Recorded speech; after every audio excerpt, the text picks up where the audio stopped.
Man, Chicago is officially down right now, 7-0. Sorry, people, for the delay. Had some problems with my truck trying to fix the computer models, but the Bears is back on, and the Bears is down 7-0. And on top of that, Mitchell Trubisky had an outstanding drive, and now Andy Dalton will start his second official series, and the Bears is down 7-0. And we're just going to see exactly how everything is going to turn out with the Bears this coming up game right now. So as of right now, the Bears once again is down 7-0. Mitchell Trubisky looking impressive in his debut back in Chicago, even though, of course, this is a preseason game and the Bears is out on the field now. It was a 3-wide set and a delayed handoff to Damian Williams, and after just a 1-yard gain, he instantly gets stopped, and it is now second down and 8. And now they're showing Andy Dalton ranking in Bengals history. He is the best passer in Bengals history, being first with 87 QBR, 28 games, of being one of their best guys out there. Just a phenomenal guy for the Bengals, but as of right now, things has just been mediocre for the past few years. But as of right now, the Bears in the 3-wide set, double tight end set, and it is a run up the middle, and Damian Williams is once again stopped at the line of scrimmage, and now it is third down and 9. It is 9 minutes left in the first quarter. God damn it. I wish it wasn't a delay because, man, then I could have been on a lot earlier and then just been breaking everything down with Mitchell Trubisky making his return back to Chicago after being released early in the offseason, and also signing a 1-year, $5 million deal with the Buffalo Bills, backing up Allen. But the Bears now is in a 4-wide receiver set, 3 on the right side, 1 on the left. Running back to his left side, the ball is snapped. Take a 4-yard snap. He man wide open to Jesse James, and Jesse James is stopped about a yard and a half short, and it is 4th down. And the Bears go 3 and out, just like that. God damn. I would have thought he would have ran his route a little bit deeper. Should have ran it just a little bit deeper. If he did run it a little bit deeper, then he would have been able to stretch out. But as of right now, there's 4th down to 1. Bears is getting ready to punt the ball, and there's 7 minutes and 48 seconds left in the quarter, with 20 seconds winding down. And then right now, it is Pat O'Donnell that is the punter. He is 4th most touchbacks in the league last year, and the punt is off. Oh, he muffed the punt, and it seemed like the Buffalo Bills might not got it. It looked like the Bears got the ball off the muffed punt, but we're going to see exactly who got it. They say Buffalo got the ball back. Okay, McKenzie able to rescue at the last moment, but it sure looked like it was going back to the Bears. He was barely able to dive in and take it, but now it's back on commercial. As we all know, people, it is commercial, but it is all good. Also, just know that if you missed yesterday's podcast, yesterday was the main event podcast. That was with me and Kale Sports Talk, Kofi O'Hemy. So make sure to check that out. We will be trying to do that every Friday throughout the entire season, and also check out the halftime show I will be doing as well every week of every game if possible this season as well, and also doing pre-game and post-game reaction for our Chicago Bears. So just make sure to tune in to all of that, and also go to Kofi O'Hemy's page as well. So just make sure to check all of that out. Man, I had everything scheduled perfect today. It's just life happens, But pretty soon the Bears game will be back off commercial, and then we'll be able to get things started yet again with our Chicago Bears. So as things go on so far, just evaluating everything. If they cannot move the ball consistently with Andy Dalton, then things are just going to be bad for him. There's going to be more people clamoring for Justin Fields. So he's definitely going to have to improve his game and make it happen. Because if Justin Fields is to play today, which I don't even know any reports or nothing coming in late, but if Justin Fields is able to come in today and able to put in work, then guess what, man? It's going to be on and popping. You know, there's going to be more people clamoring for Justin Fields to get the start and things. And then guess what, Eddie Dalton? Your time will be up just like that. So hopefully he can improve that drastically throughout this game and play substantial football. But as of right now, they are now officially back from break. Once again, the Buffalo Bills lead the Bears 7-2-0, and they showing a shine beside the new defensive coordinator that is replacing Chuck Pagano, who also replaced his predecessor, his teacher, as you could say, in Vic Fangio. So right now the Bears is back on the field, back on defense, and Buffalo is in a five wide receiver set, empty set. A lot of the Bears starters are back out there once again on defense. Ball was snapped. Trubisky get a quick pass off, and it was down the middle and a quick 8-yard gain, and now it will be 2nd and 2. So far, man, the road to the 2021 season has been a little bit of up and down for our Chicago Bears. You know, bar all those injuries happening to our team. So hopefully, but that's mainly on the offensive side of the football. But once again, it was a 2nd down and 1, 5 wide receiver, empty back set, and Trubisky once again able off RPO after a running back went back down to the field with him, fake RPO, and able to move it into the wide receiver and get an easy first down. And once again, it was first down. The Buffalo Bills continuously moving the ball down the field. The Chicago Bears from Mr. Trubisky leading the helm, and once again, it's a 4 wide receiver set. Two tight ends tight, and once again a quick pass out there to the wide receiver, to the speedy receiver, and once again he is able to move the ball up the field very quickly, and also possibly get another additional first down, and that was by wide receiver McKenzie, and now it is 6 minutes and 4 seconds left in the first quarter. And once again, the starters are still out there on the field, and it's still first down. Buffalo Bills on the Bears side of the field, and they are at the 33-yard line. Once again, another quick pass. Singletary make him miss, and Singletary is able to make a few plays and get up the field to a positive gain.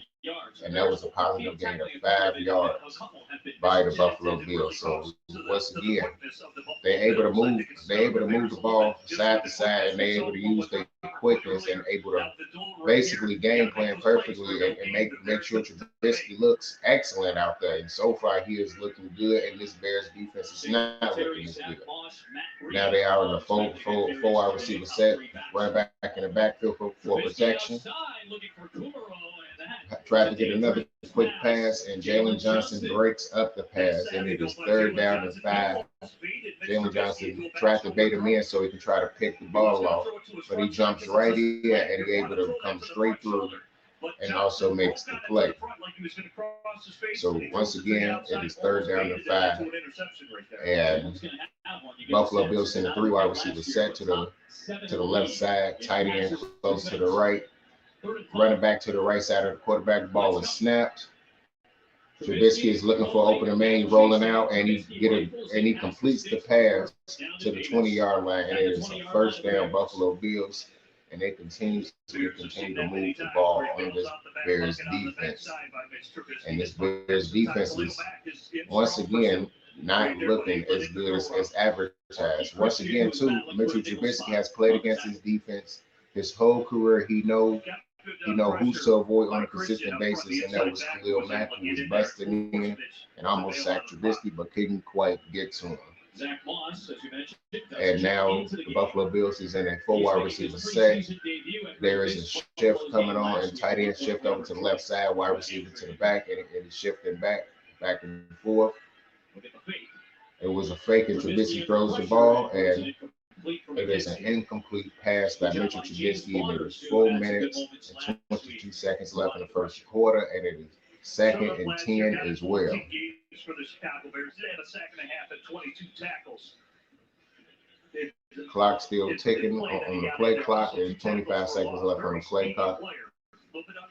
And as of right now, we're still trying to see what formation they are in.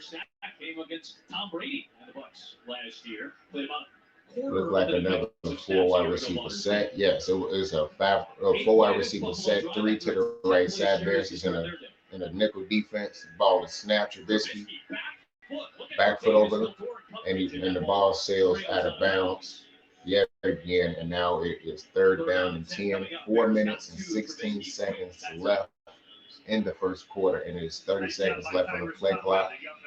They is desperately trying to get Trubisky another touchdown because they definitely want him to just kick it straight to them, kick it straight to the Chicago Bears, and basically shut the ball right down the goddamn throat. So let's see exactly how that's going to be. 3 wide receiver set left side. 4 wide receiver set. 3 to the right side. 1 in the back. Ball is snapped. Trubisky get the ball off, and then once again they get the first down, and most likely the flag will be on the Chicago Bears for neutral zone infraction. See the penalty, that's what it is. Offsides. Yep, neutral zone infraction, offsides, all of it is the same. So Jeremiah Tachu, the 8-year veteran, signed a 2-year deal with the Chicago Bears, is the one who was offsides on that play.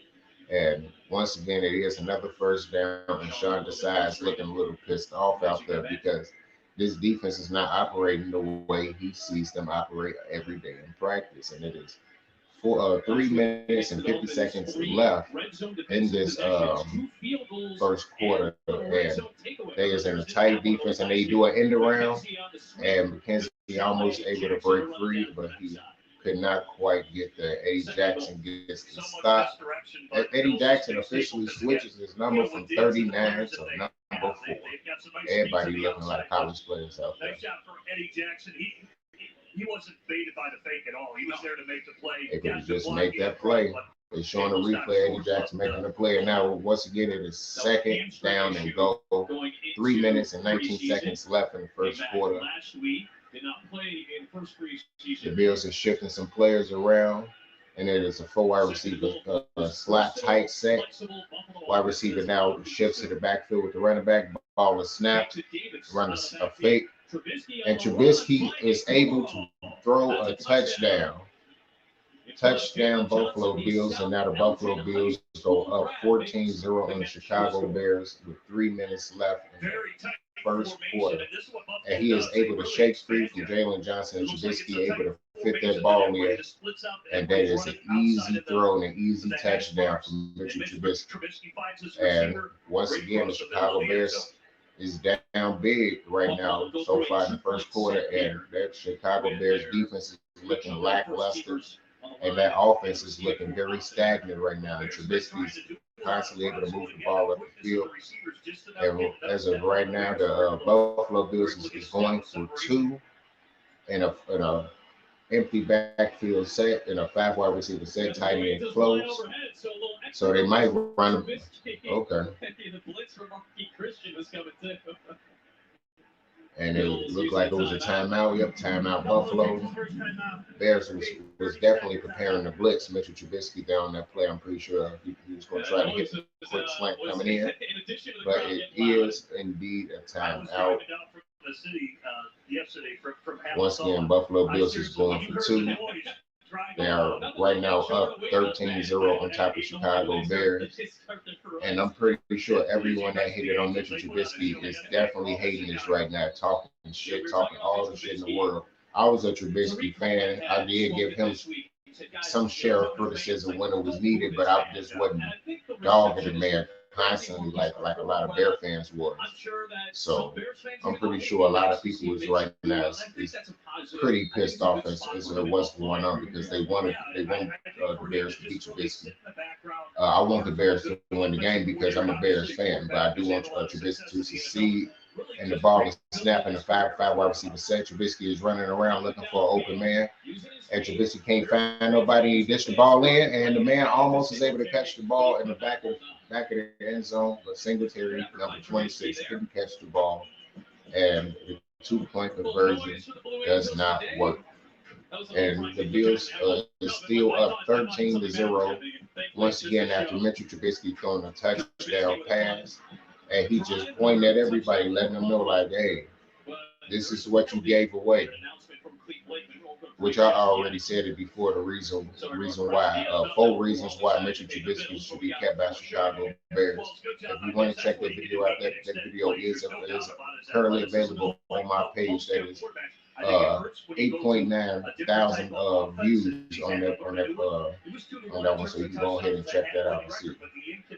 But it was a penalty, and they get the chance to do it again. And once again, they get another stop, and it was a stop in the backfield on the Buffalo Bills by the Chicago Bears. And once again, they officially stopped the Buffalo Bills on a 2-point conversion. It was 3 minutes left in the first quarter, and the Bears football will be right back after that break.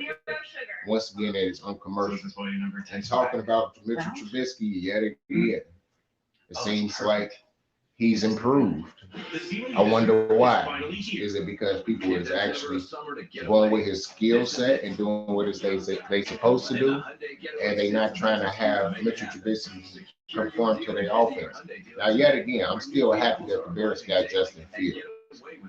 He is a huge upgrade, excellent upgrade. But at the same time, I don't believe that Andy Dalton is a huge upgrade over Trubisky. He now, of course, Andy Dalton is a 3-time Pro Bowl. He is a 10-year veteran. He has had a lot of playoff experience in his career, even though it was on the all losses. Playoff experience.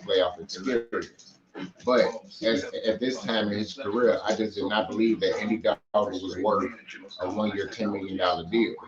They should have just signed Trubisky to a 1-year, $5 million deal, much like Buffalo got him for. And they could have been fine with that and still have Justin Fields come in. Trubisky tend to struggle throughout this season, and then replace him then. But until then, I believe that Trubisky should have been signed and he should have been kept by the Chicago Bears. But it is what it is on that one. But once again, the Buffalo Bills is up 13-0. So let me go ahead and change the scoreboard. Let me see where the sponge is at. Yeah. Buffalo Bills is up 13-0 on the Chicago Bears as of right now. So that is not something I wanted to see whatsoever. I know people going nuts on Twitter, going nuts as of right now. Nuts. I don't know what that's about. But now Bears football is officially back. Now they back from commercial. Let's see if the Bears offense is able to move the ball a lot more steadily this time around than it was before. And once again, the Buffalo Bills is up 13-0 on our Chicago Bears, and they're ready to kick it off as of right now. And the kick is off. It's going to be a return. Okay, and Khalil Herbert is able to return the ball out, and he's able to twist his way up to the 30-yard line. And that is where the Bears offense will start. Andy Dalton is still out there as the starter. So far, he is 2 for 4 and up for 13 yards, no touchdowns, no interceptions. So let's see exactly how the Chicago Bears will be able to move the football this time here out on offense. And it is first down at the 30-yard line. So let's see exactly how they're gonna move. And Chicago Bears in a single back formation. play action, and he Dalton able to fit the ball to Jesse James, able to get the ball down the field to the 42-yard line, and another first down, and now it's 2 minutes and 40 seconds left in the first quarter, and the Bears is starting to move the football a little bit more. Now, if they able to get Jesse James involved as an additional tight end along with Cole Kmet and Jimmy Graham, man, this Bears offense is going to be that much tougher. But right now, it is an empty backfield. Got the running back coming back into the backfield with the quarterback, and it is a screen pass to Demir Bird, and it is a flag on the play. So let's see exactly what the flag is going to be. It's going to be a holding penalty. It's going to be a legal man downfield penalty. Let's see exactly. Illegal formation. It's going to be a lot of things. But as of right now, it's 2 minutes and 13 seconds left in the first quarter. So let's see exactly how they go. Offside. Defense. So it was offsides defense, and it was a 5-yard penalty, and now it is a replay of first down. Offsides number 61 for the Buffalo Bills. Well, you got Demir Bird, as we mentioned on his pro day, he busted a So first down and 5 so far. Let's see exactly how well the Bears is able to operate. And there's a 2 wide receiver to the right set. 2 tight ends, running back in the backfield. Ball is snapped. Damian Williams was able to get a little bit up the field, got about a 3-yard gain, and another penalty out on the play. This is god awful. Just shows Matt Nagy is an incompetent coach. Yeah, I know, KO, man. It is bad, man. It's real bad. And I came in late. As soon as I came in, the Buffalo Bills just scored their touchdown. I said, what the hell is going on? Damn, okay, whatever. But that's what I'm like, man, that's ridiculous just to see that, man. And KO Sports Talk, that's the man I do the main event podcast with. And make sure you go to KO Sports Talk page and go directly to KO Sports Talk page and look him up and also subscribe to his page. But me and him do the main event podcast. We're going to try to do it every Friday if possible throughout the entire season. So to make sure you just check him out. So Jonathan, you were right, bro. It wasn't Trubisky who was all Nagy who made us fail. Man, I be watching, man. I be watching the game, bro, and I be looking at play calling, and I look how Trubisky be operating. Yeah, his decision making skills at times was still kind of booty. But that man, for the most part, he always made the right decision. He was a terrible pre-snap quarterback. He is an excellent post-snap quarterback. And because he was good at post-snaps, that's the reason why he was able to do it. And once again now, more bad news for the Chicago Bears. Damian Williams fighting for the first down, able to get the first down. But then right after that, they dropped the ball, and it is a fumble, a turnover on Damian Williams for the Chicago Bears. And now Buffalo getting the ball back. Couldn't hold on to the ball. Ball gets stripped. Buffalo is able to get a hold to the ball. And yeah, Chicago Bears is looking crazy right now. And there is no excuses. I don't want to hear no excuses from nobody about nothing always preseason. The starters are out there.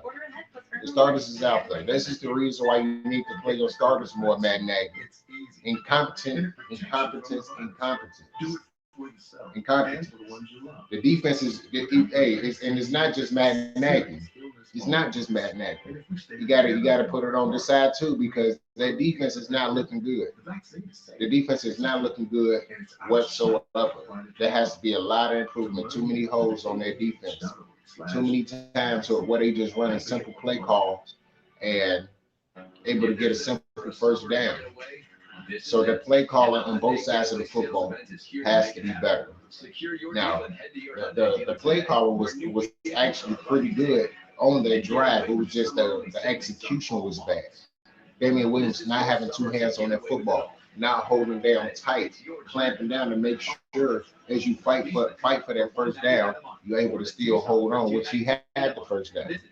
But now, because he wasn't able to hold on to the football, Buffalo Bills yet again with the football in Bears territory. So it's not looking good for the Chicago Bears of right now. So all the haters, everybody is going to come out and get to talking all type of shit about the Chicago Bears. I'm pretty sure if they are in the other Bears live streams that's going on today, I'm pretty sure they are already in their comment section talking all type of mess to them as well. So it is what it is. And some people gonna talk some mess, but like I said before, I wanted Trubisky to stay. I wanted them to, if they didn't draft a quarterback, draft Tevin Jenkins, which they end up doing, even though he's hurt and he's not going to be playing majority of the season. Those were some of the things I wanted anyway. For them to keep Trubisky, draft another quarterback. If not draft a quarterback, bring in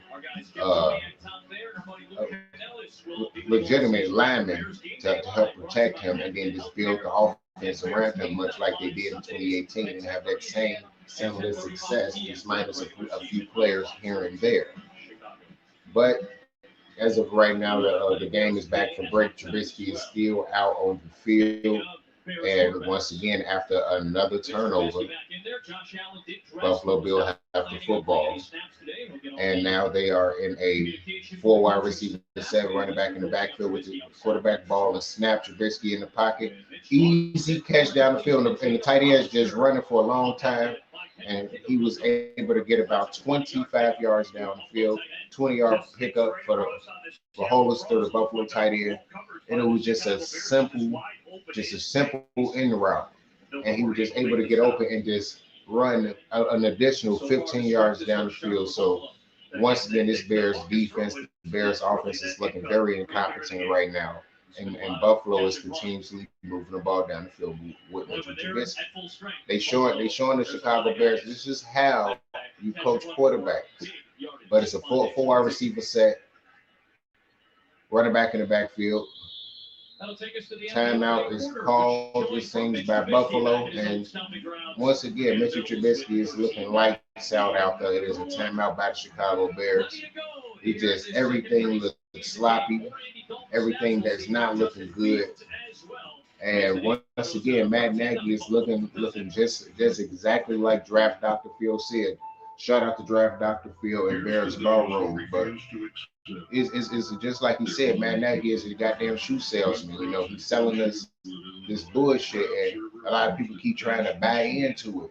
I'm trying to, but it's hard to buy into it when you know football, you know exactly what's going on, and you know that the Bears got an incompetent head coach that don't want to give up duties and everything else. You know, he should allow Bill Lazor to call the play, but instead he wants to be selfish. He wants to be you, and that's the reason why the Bears is down right now, 13-0. And I'm hoping that this is not a prime example of what's here to come throughout the season, because if it is, this is going to be a very, very miserable Bears season this year, and it's going to be a lot of headaches.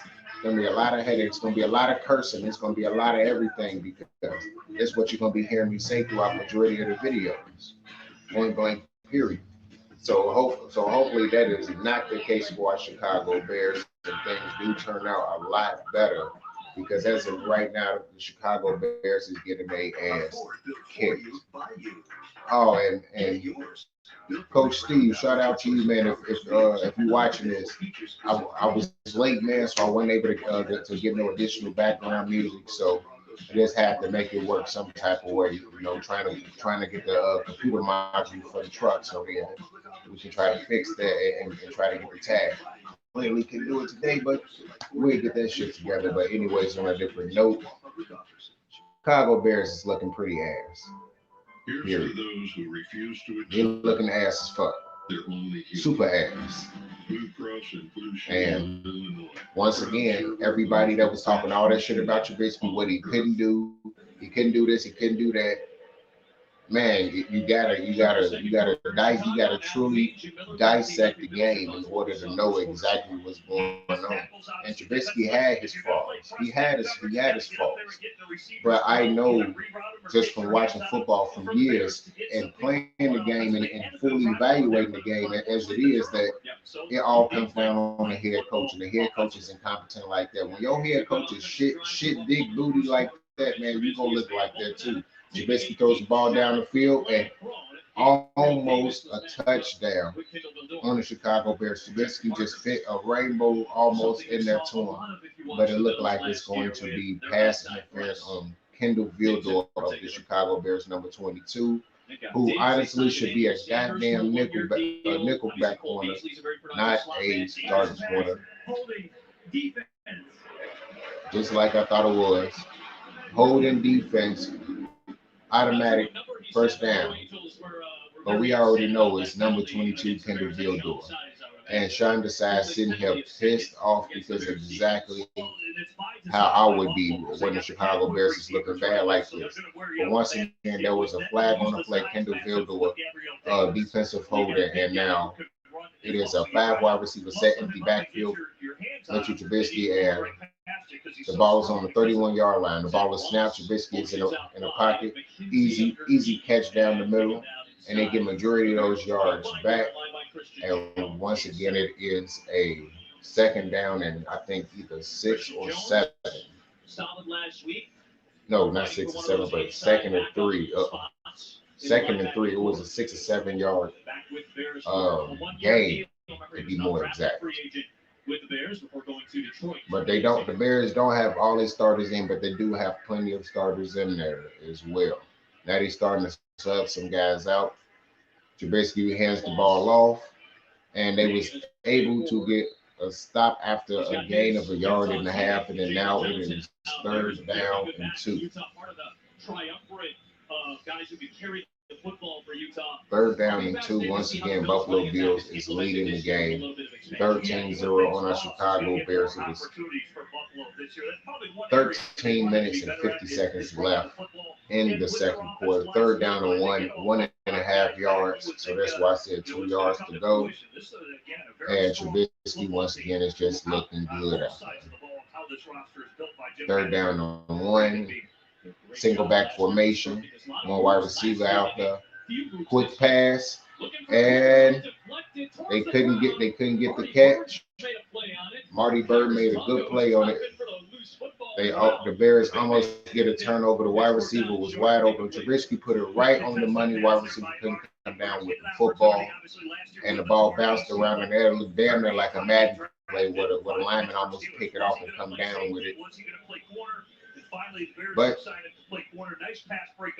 he wasn't able to do it. But Kumaro, who was a big receiver, couldn't make the play. And once again, they go back out there in the same formation on 4th and 1, like they're going to run the football, and they do. And he is able to get the stop, but a little bit too late. And Moss is able to get the first down for the Buffalo Bills. It looked like initially the Bears did have to stop, but Edwards Jr. could not hold on to his man. If he was able to hold on to his man, then they definitely stop him short. But he just comes right in and just try to hit him with a hard shot and not wrap up the tackle. And when you don't wrap up when you tackle, the player always has the opportunity to stay on his feet and keep pushing. So now it's a 2 wide receiver set. A weak set, and the running back is able to twist and turn in and get about a 6-yard gain on the play. And once again, Buffalo Bills is constantly moving the ball down the field on our Chicago Bears, and it is second down. Second down and 4, 20 seconds left on the play clock. Sean Desai is looking pissed off, like he ready to shit his goddamn pants.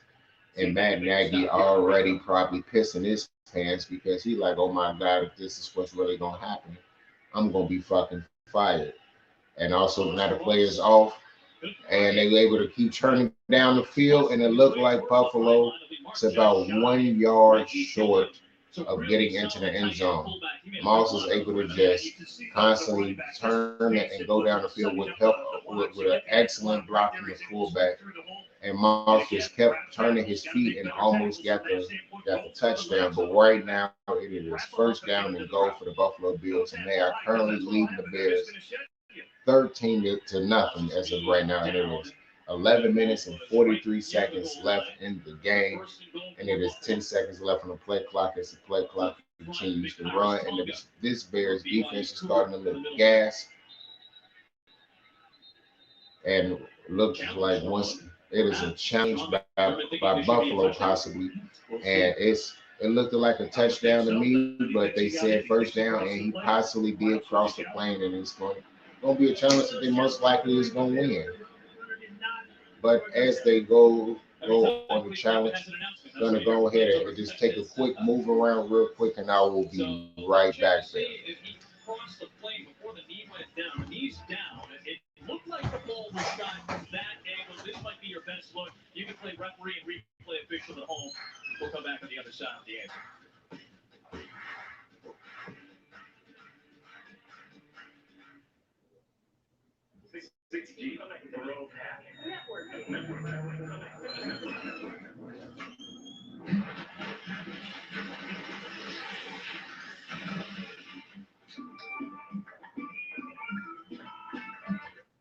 Are you ready? Let's hit play. Remember being spontaneous? Let's do that. Get-togethers are back. Let's have lots of those. Still working in your PJs? No judgments here. Okay, Bear fans, I am now officially back. Let's embrace our health and It is now officially on commercial break, and Chicago Bears is getting their ass smoked right now. They're getting their ass smoked right now by the Buffalo Bills. Bears is looking ass as fuck, and Matt Nagy right now is looking even more incompetent as the game go on. And Mitchell Trubisky continues to look good and not seems to be the total blame like everyone kept saying he was when he was here in Chicago. So things is continuously looking bad for Nagy, the Bears. Pace's job is safe because he made all the right picks. He did his job, so his job is safe. But as of right now, Matt Nagy's job is in even more jeopardy now, with Trubisky looking this good when he couldn't look this good consistently with the Chicago Bears. But he looks that good with a whole different team in less time. Bears was looking for this for years, to be a little bit more consistent. Yeah, it's still the preseason. Yeah, it's still a small sample size of everything. But in that small sample size, you definitely see the fact that Matt Nagy is the reason why shit goes south. We saw it last year with Nick Foles. The reason why Nick Foles looked at so goddamn bad, of course, an incompetent offensive line as well, not looking good. But also, when you got a shitty ass coach, a shoe salesman ass coach that constantly want to do that BU type of goddamn thing instead of just giving up those offensive play calling duties and let it work. But it's just not gonna work for them. But just like that, just like clockwork, touchdown Buffalo Bills. And now they are officially up 19-0 on the Chicago Bears. Bears is getting their ass yet again torched in this game. He's pushing the center back. That's all you can ask for right there. Then the reaction to the outside. As of right now, until the extra point, it is 19-0 Buffalo Bills. Because the Bears had a first and additional surge in the beginning, shutting down that initial push, but they wasn't able to wrap him up. He was able to get around and score. And now Buffalo Bills going for a 2-point conversion. And the 2-point conversion is good. And now Buffalo Bills is now officially up 21-0 on the Chicago Bears with 11 minutes and 28 seconds left in the second quarter. And Christian Jones got his ass smoked on that by Hollister. Hey man, hey, I said it before, and I'm gonna say it again. You have to be careful for what you wish for. You have to be careful for what you wish for, Bear fans. You know, Trubisky gone, but he looking good. And as of right now, that Bears offense is looking mediocre as fuck. And shit just not looking right for us. It just seems like he's in a good So it's just something that y'all gonna have to deal with.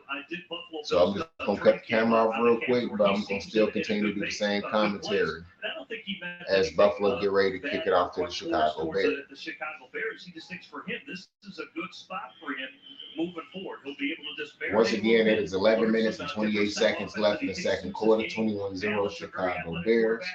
I mean, shit, I wish it was, but Buffalo Bills to be more exact. I would guess Sean McDermott and Brian Dable, obviously the offensive coordinator, will not have to change a lot. And now the kick is off. No, I really don't think they'll have to change it all. Oh, Herbert fumbles the ball, but Herbert is able to return it up a little bit, and I think he was able to get it to the 15-yard line. And once again, Andy Dalton and the offense comes back outfield with being in the second quarter. 11 minutes and 22 seconds left. Andy Dalton has been able to get a few passes complete down the field, but it's been mainly two tight ends, but he really has not been able to get consistent protection out there. But so far, Andy Dalton is 4-6, 38 yards, no touchdowns, no interceptions today. This is indeed his third series, and Bears do a rollout. No one is open right now. Dalton is looking for somebody to get open, and Dalton throws the ball away. And now it's second down to 10. Now, if that was Nick Foles would have got sacked because he has the mobility of a 85-year-old man. So he definitely would have been caught on that. Andy Dalton having a little more athleticism, able to escape the pressure, able to buy some time and then throw the ball away. And it is now second down to 10. 11 minutes and 15 seconds left in the second quarter. It is a 4-wide receiver set, tight end, and close wide running back to the left side. Ball is snapped. Flag on the play. Andy Dalton right there is sacked. Right on cue. Number 30 pick out of Miami. There is a penalty marker on the play. This looks disgusting. And yes, Bear fans, boo the shit out of them. Boo that ass. Leverage. That's what you're talking about. And it's a legal formation. So what? Tight end wasn't on. Number 13 covering up the goddamn line. Illuminati confirmed. Illuminati confirmed. That's ass right there. Straight ass. Need to do a lot better. They're hoping to get Larry Borum some reps as well. Obviously, the top 3rd or 17, 11 minutes left on the play clock. We're left in the second quarter. 10 seconds left on the play clock. 4-wide receiver set. Ball is officially snapped. With the ball to Damian Williams, who gets stopped immediately for a 1-yard gain, maybe 2-yard gain at the most. And once again, the Bears go 3 and out, and it is 4th down. Down 21-0 officially, and the Bears is just looking shitty as hell out there. You change the score. Some of the people that's just coming in the stream don't know the score. You know the score when you see it now. It is now 21. I don't know if people can see that. It look a little abysmal on my screen, so if it looks a little bit too small on mine, it might be too small on yours.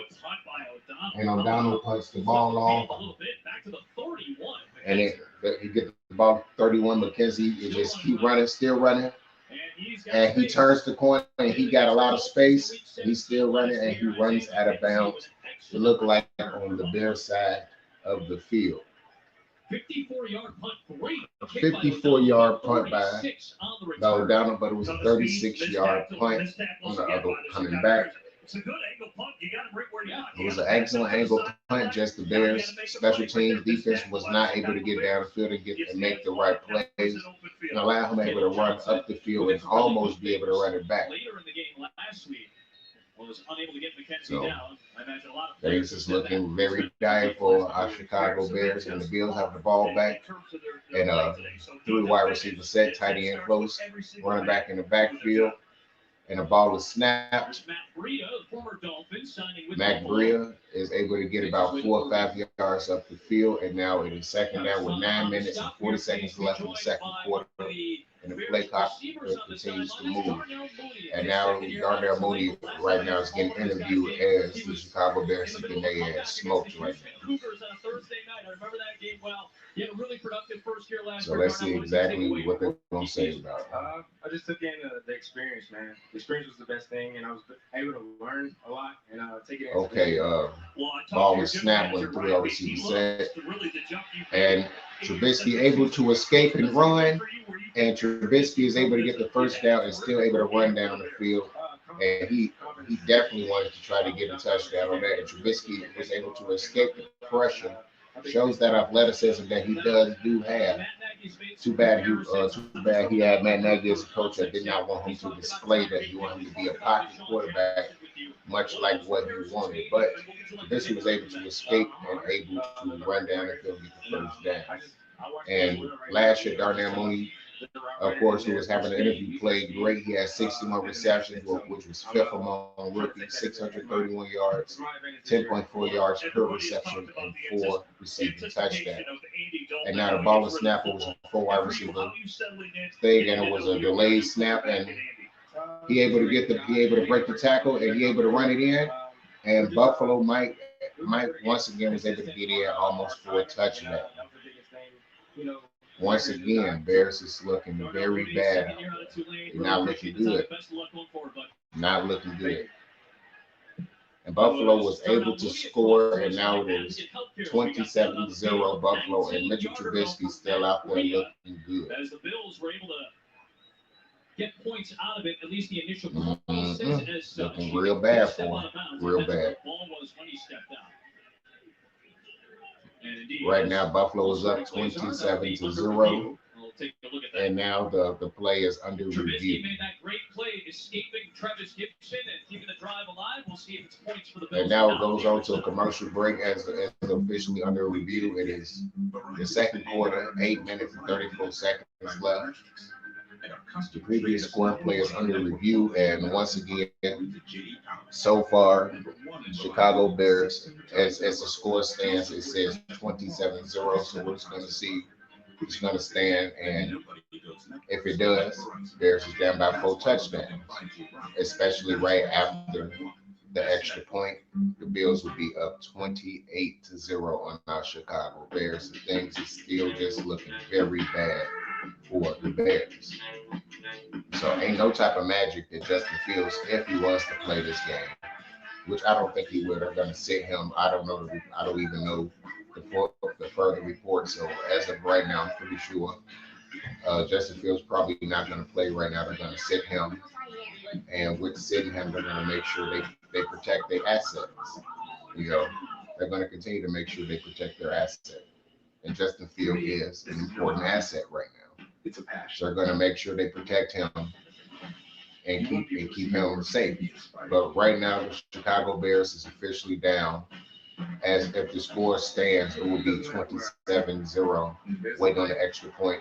So right now, until then, I will keep the score at 21 until the score officially changes.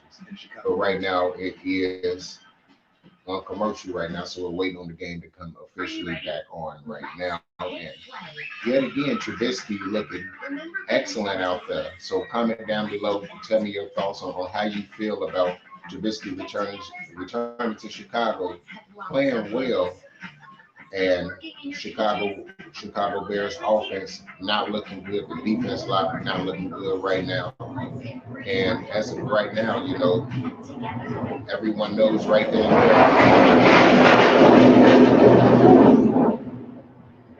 You ain't know what that was. That was the damn Jets. It's supposed to be an air show going on, so Jets is flying around. So they get it sounds pretty damn shit. I damn near want to check it out and see how close they is. God damn. But anyways, game back on. I formation, two wide receivers set to the left side, tight end to the right. tight end shift back over. Fullback gets in, and that is an easy touchdown for the Buffalo Bills. And now it is an official score. Buffalo is up 27-0 on the Chicago Bears with 8 minutes and 24 seconds left in the second quarter. Oh man, not Bear players want to talk shit. I don't want to hear nothing that they talking. Now Tonga, now there is some players that is making plays like Tonga. He's pushing guys back. He's doing his job, but there's other guys getting pushed back constantly. And now they are officially attempting the extra point. Buffalo is going to be well stocked up front in front of Josh Allen. Okay, ball is snapped. And now it is officially 28-0. All Buffalo. Buffalo is putting it down. Still just on the preseason, Chicago game and a Bears. half left before the Bears will open up in Los Angeles against Chicago the Rams. Bears is getting their ass smoked Will be right now. against the So let Cincinnati me erase Bengals. that and make it look 14 better. select single game Bears tickets But are right now, available. You can cheer on the monsters of the Midway. Buffalo is up 28-0. And once again, Mr. Trubisky is looking bad. Cornelius Qual. Well, maybe this will make will wake them up for the season. I'm happy for Mitch though. Me too. I'm very happy for Mr. Trubisky. You know, I got a video called 4 Reasons Why the Bears Should Keep Mr. Trubisky. If you go to my page, you also can check that out too. Got a lot of views on that. And once again, I'm happy that Trubisky is doing well. You know, I wanted him to do well in Chicago. You know, just constant, inconsistent, incompetent coaching from John Fox and now Matt Nagy resulted in him leaving Chicago. Once again, I am still happy that Justin Fields is here. It's just that I'm not happy the way things did not go well in Chicago. But once again, this Bears offense try out on the field. Andy Dalton, who is 5 of 8 for 40 yards, and it is 8 minutes and 24 seconds left in the second quarter. And you can hear the crowd just booing the hell out of the Chicago Bears, which deservedly so. They is not looking good out there. David Montgomery is not playing, but they got majority of the starters out there. Once again, Damian Williams tried to run the ball up the field and only get a 2-yard gain, and now it is second down and 8 with 8 minutes and 10 seconds left in the second quarter. And it is 30 seconds left on the play clock as time continues to run down and the Chicago Bears continues to look asinine. Now some people gonna be like, man, they really don't care. That's the reason why they're not really trying hard. It is what it is. They're just trying to get reps. But one of the main key things to helping your reps get better is to actually perform. As of right now, they are not performing. Andy Dalton throws the ball deep down the field. And number 13 catch the ball, and he goes in for the score. Adams, number 13 for the Bears. 73-yard touchdown pass to Andy Dalton. Finally, a good play made by the Chicago Bears. And now he got the speed to beat the defender down the field, and he got the strength to make the difficult catch. And he still got the feet that continues to break away, and that is a touchdown. Touchdown Bears. They was able to get a one-on-one coverage with the safety trailing, and Adams was able to make it, and he got it done. Man, Adams is looking good out there. He might have an opportunity to possibly make the team. And if he makes the team, that means bye-bye Javon Williams. But right now, the Chicago Bears just scored a touchdown, and extra point is up, and it will be no good. The extra point was blocked, and now the Chicago Bears score a touchdown, and they is down 28-6 as of right now. Matter of fact, let me get the chalk that represents the Chicago Bears. So let me erase that. Bears just scored a touchdown, a 73-yard passing touchdown by Andy Dalton.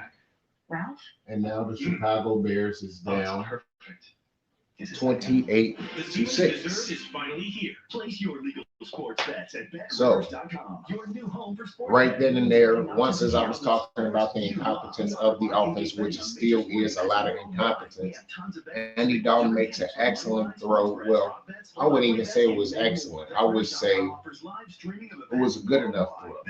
It was able to get to the receiver, and the receiver was able to make the play. The receiver made an outstanding catch, being collided with the receiver. The receiver falls down. I mean, the defender falls down, and the receiver is able to run that extra 25 yards into the end zone. And yet again, Chicago Bears score, but the extra point is blocked, and Chicago Bears is down 28 now to 6. The Chicago Bears do get on the board after Andy Dalton makes a very good play down the field. So right now it is on commercial, and right now we're just waiting for the Bears football to come back.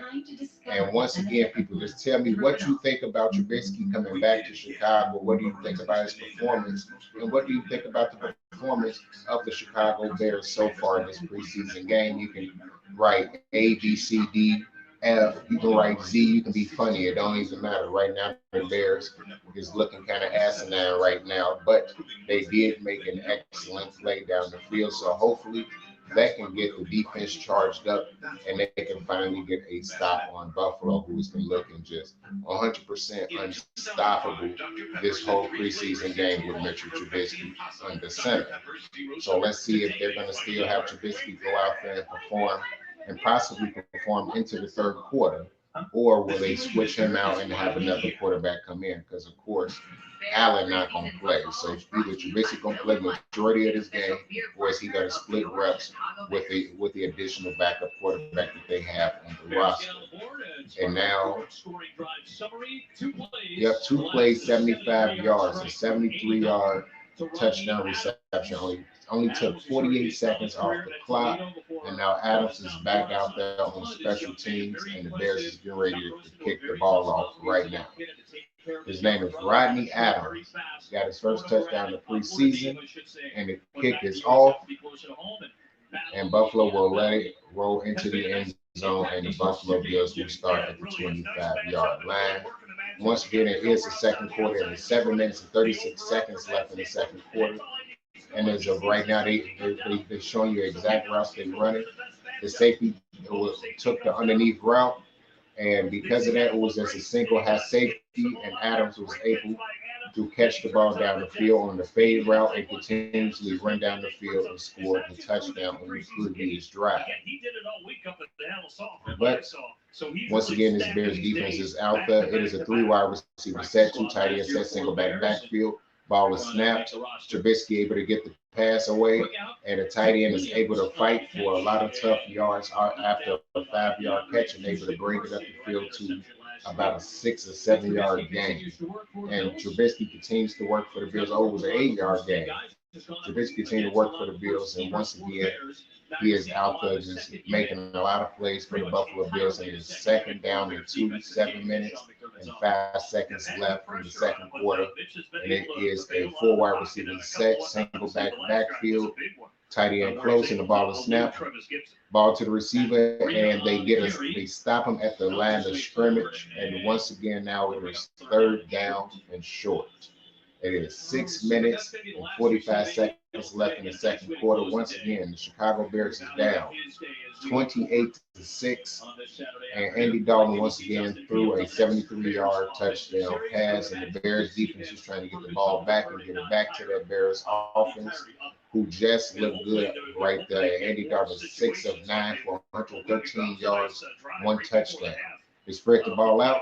They get the ball to the running back, who almost gets it, and they stop him 2 yards in the backfield.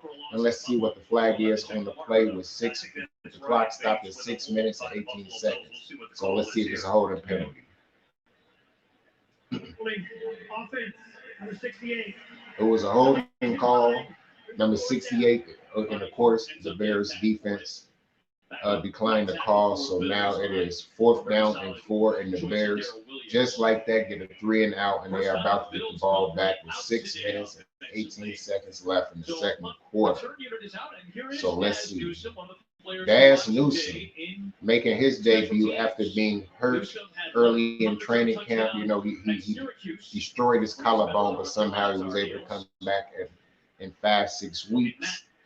And right now, we get the chance to see exactly how well of a punt returner will he be. Who's now with the Rams. And the ball is kicked, Good pressure that time from the special teams unit. That's a and short play. it was a short punt, and it went straight out of bounds. A rookie out of Virginia So Tech. it was a lot of pressure and forced the punter to basically shank the kick. And now it is 6 minutes and 2 seconds left in the second quarter. First down for the Chicago Bears. I don't know what yard line they exactly is on right now. We're going to see. Andy Dalton once again is back under center, so he will be out there. Daz Newsome, 6th-round pick, 221st overall. Now Chicago Bears come out with 3 wide receivers set, tight end tight to the left. Now wide receiver shift over, single backfield. Ball is snapped. You get the ball to Demir Bird, who's able to make a few yards, and it looked like he got about a 5-6 yard gain. Daz Newsome, the rookie for the Chicago Bears, I just mentioned, he had 54 receptions for 686 yards last year. He was an excellent punt returner as well, and that is one of the main reasons why the Chicago Bears did indeed draft him. So the second down and 6, it was a 4-yard gain, and right now the Bears is out on the 3 wide receivers set, tight end out tight. He shifts to the right, ball is snapped. Dalton rolling the ball out. He gets the ball to Adams. Adams gets the first down and able to twist and turn for a few more yards and get a 9-yard reception. And once again, it is a first down for the Chicago Bears. And Andy Dalton is starting to pick up some steam, and this Bears offense is finally starting to pick up some steam after just a lackluster first half for the majority of the time. And the Bears is moving the ball down the field. It is 4 minutes and 50 seconds left on the clock. The Bears is out in a 5 wide receiver set. Damian Williams shift back into the right in the backfield, and the ball is snapped. Damian Williams gets the ball, and once again, now he gets a 2-yard gain in the second and 8. Justin Fields is officially dressing out on the field, but I still don't know if the Bears will officially play him. Oh, okay. Just as I said it, Justin Fields' second appearance will come officially in the second half, but as of right now, the second and 8, 4 minutes and 15 seconds left in the second quarter, and the Bears is getting ready to snap the ball. They shift both tight ends to the right, shift one back to the other side. It is 2 wide receivers set, 2 tight ends, single backfield, and the ball is snapped. It is a play action pass. Andy Dalton moving them around, rolling around, able to get the ball to Jesse James and only gets a 1-yard gain. So it is 3rd down and 7 coming up for the Chicago Bears. And it is 3 minutes and 45 seconds left in the second quarter. And that was an excellent protection for the Bears. They was able to get enough protection to make him be able to shift around and get the ball to the open man. But now, once again, it is 3 minutes and 30 seconds left in the second quarter, 15 seconds left on the play clock, 3rd and 7. 5 wide receiver set, but running back comes back into the backfield, so single backfield, 3 wide to the left, single to the right, and it looked like one of the linemen just moved, and it will be a false start, 5-yard penalty. So now it is a 3rd and 12 for the Chicago Bears instead of 3rd and 7. Little details and little things like that will be the reason why you either get cut or you don't really participate out there with everybody else when the regular season does start as well. But now they get back in the same formation that they was in, wide receiver shift back over again, and it looked like another false start. Another 5-yard penalty. Number 64, Bars. This is not good. Muster first played a lot at center. Whitehair's been It's in not, most of the day. not looking good. No James Daniels today. I imagine we'll see Hambright. So I'm pretty sure Bars will be replaced by James Daniels once the regular season starts, or Whitehair will be moved over to the side. Of course, they got Jason Peters out there, but I didn't expect him to really play, but the ball is snapped. 3rd down to 17, get the ball to number 17, Lacey, and of course, Chris Lacey catches the ball, former Cowboy. He catches the ball, and they are stopped short, of course, and it is 4th down. So I wonder if this Bears offense will continue to be on the field. And it is 4th and 8, and the offense continues to be out on the field, but this Bears offense will allow them to get down to the 2-minute warning, and when they come back, it will be a 4th and 8. So now there's the 2-minute warning, and they're going to take a quick 2-minute break, and then they will be back with more Bears football. Going into the 2-minute warning, the Bears is down once again, 28-6. As you see the score in the back. So yes, Bears did score on the last drive, 73-yard bomb to Adams, number 13 for the Chicago Bears, catching a real tough catch, and able to run the last 25 yards into the end zone. Then right after that, the Bears was able to get a stop, actually finally stopped the Bills with a 3-and-out on their last drive. Before the Bills, of course, possibly going to get the ball back. And the Bears is able to get the ball down the field, and then multiple penalties, multiple sloppiness on the offensive line moved the Bears back from not only being the 3rd and 7 and possibly getting a 1st down and getting a more easier 1st down, but now after two penalties, now it is a 3rd and 17. Then after that, the Bears is able to get the ball down the field a little bit. So now it is 4th down for the Chicago Bears, and I think it's like a 4th down to maybe 10 or a 4th down to 12. Once they do come back, they keep showing the same goddamn commercials. This man keep painting his face as a bear. We get it. We love the Bears. We all do. Just ain't nobody gonna be doing all that damn paint shit. But anyways, as of right now, 2 minutes before halftime, and then once halftime starts, then I will be getting into my further evaluation of the Chicago Bears. And so far, what do I think of them in this preseason game as well? Because we're going to just stay right here, people. Don't go nowhere. We're going to keep this show going all the way through. But once again, I'm going to keep repeating it for every time I see a new viewer. The Bears is down 28-6. They did just score a touchdown in their last drive, but right now the Bears do have the football. It is 4th down. So we're just going to see exactly how that's going to turn out for the Chicago Bears. So, the one solo listener, tell me, what do you think so far of the Chicago Bears? How are they performing to you? And do you think that this is a preview of what is to come for our Chicago Bears this season? Or is it just preseason and everyone just trying to get their reps in right now?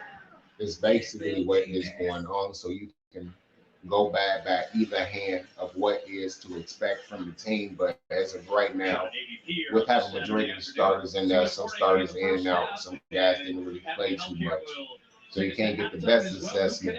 But so far, you know that a lot of these guys will be out on the field, and it just don't look that good to me. But as usual, people is not really looking at Dalton. They really wait for Justin Fields to see exactly how he is going to perform. But it is a 3-wide receiver set to the left, tight single backfield, 4th down and 8 for the Chicago Bears. Ball is snapped, and pressure is up, and the ball is batted in the air. Going to be a live ball initially. I don't know why they thought it was a live ball. Incompletion, so it's a live ball. It's ruled a fumble and grabbed by the Bills. You got the ball off. It was just batted in the A immediately. But once again, that Bears offensive line just couldn't protect no goddamn body. Lineman gets ran over. Arm was going for it. Number 70 gets ran over completely. Yeah, ball coming forward. Ball goes right off the lineman head. But number 70 gets ran over much like Bobby Massey and Charles Leno Jr. did last year. So hopefully he is not out there. Hopefully Jason Peters gets a chance to be out there next week because it don't look like he's going to be playing this week. But Trubisky's still out there. First down and 10, 5 wide receiver set. Empty backfield, ball is snapped. Trubisky get the ball to his wide receiver, number 18 in the middle of the field in a simple game.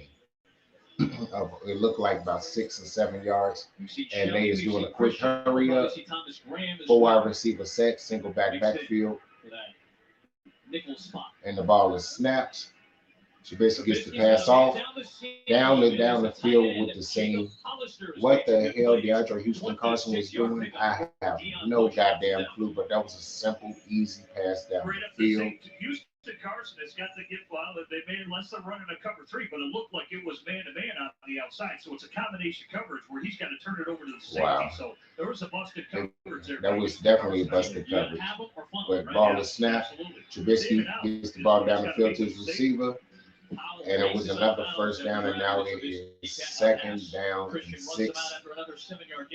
No, second down and either 4 or 5 after a 67-yard game.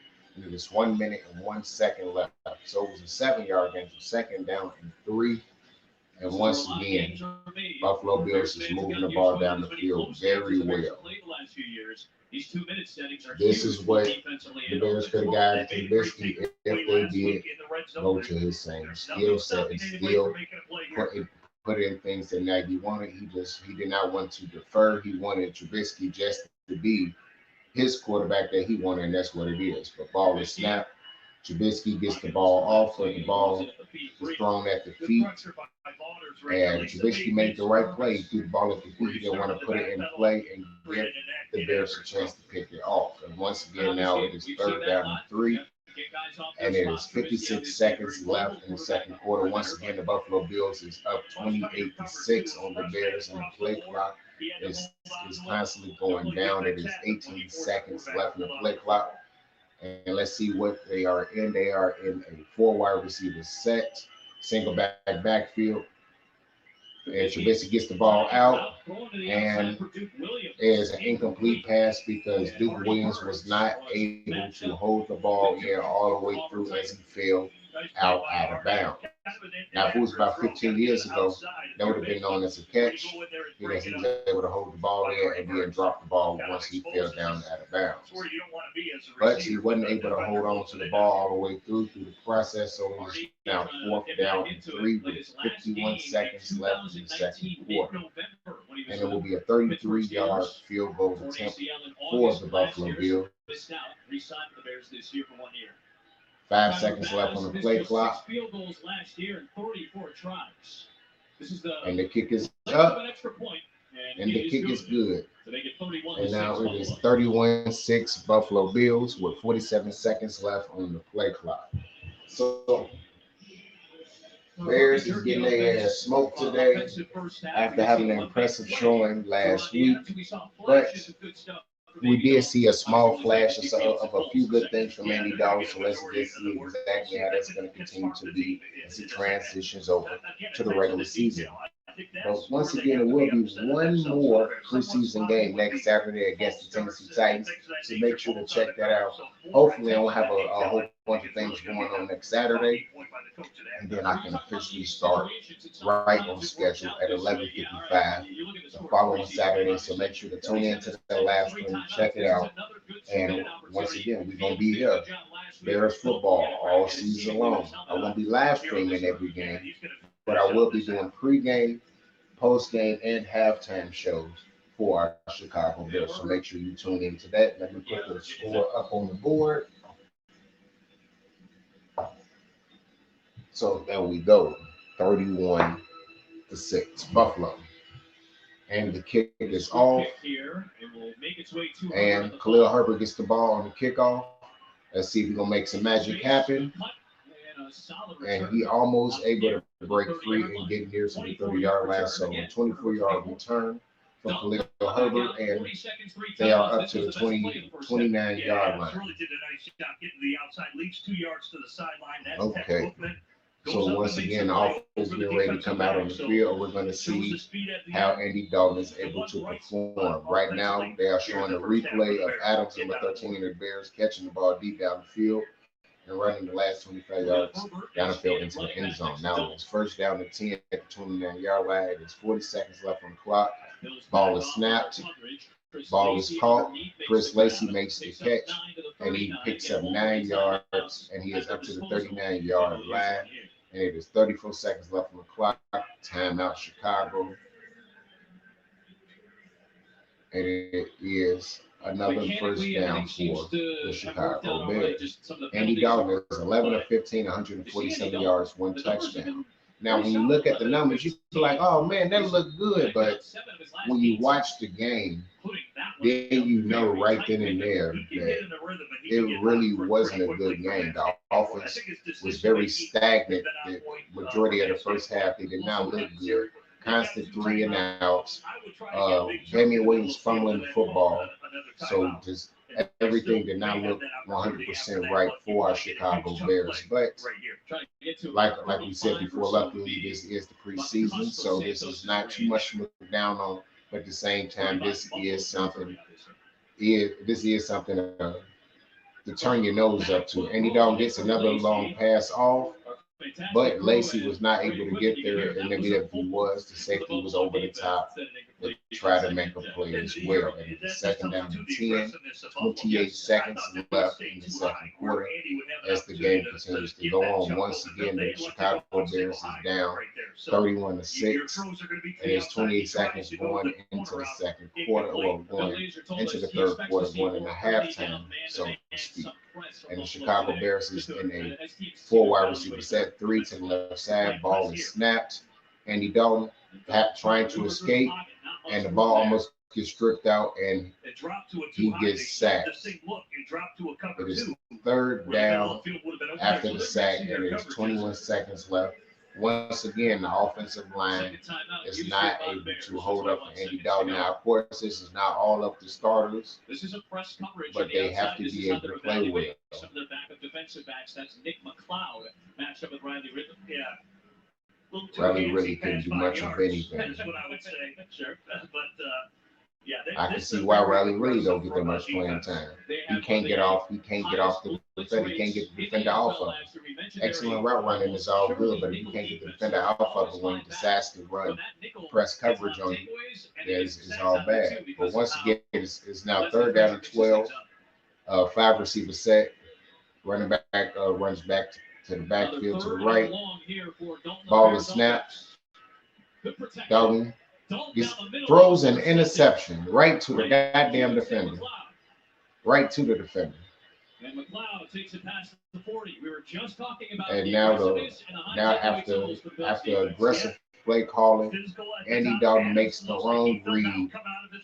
Like I said before, Andy Dalton is an excellent pre-snap quarterback, not the best post-snap quarterback. And he throws it right in the middle of the field, and it is nothing but defenders down the field. But it wasn't as much as a bad read. It was as much as the wide receiver fell down, and it was nothing but defenders all around once the receiver fell down. So it is now 9 seconds left in the second quarter. First down, Bills, and they will simply just take a kneel down in the drive.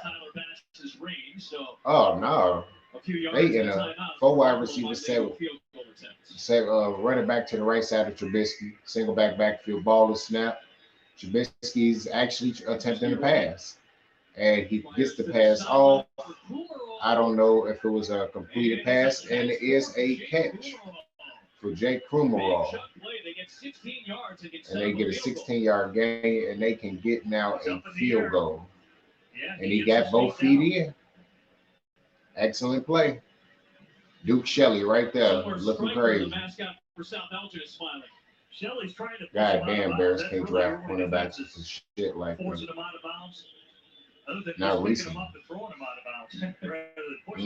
Not recent. But it is now a 41-yard field goal attempt for the Buffalo Bills. So let's see if they're going to make it. The kick is up. And the kick is good. Now it is all Buffalo yet again. Buffalo Bills go into the half 34-6. So we're just going to take a real quick break, 2 second, maybe a 2-minute break, and I'll be right back, and then we'll be doing the halftime show as well. All in one video, people. All in one video.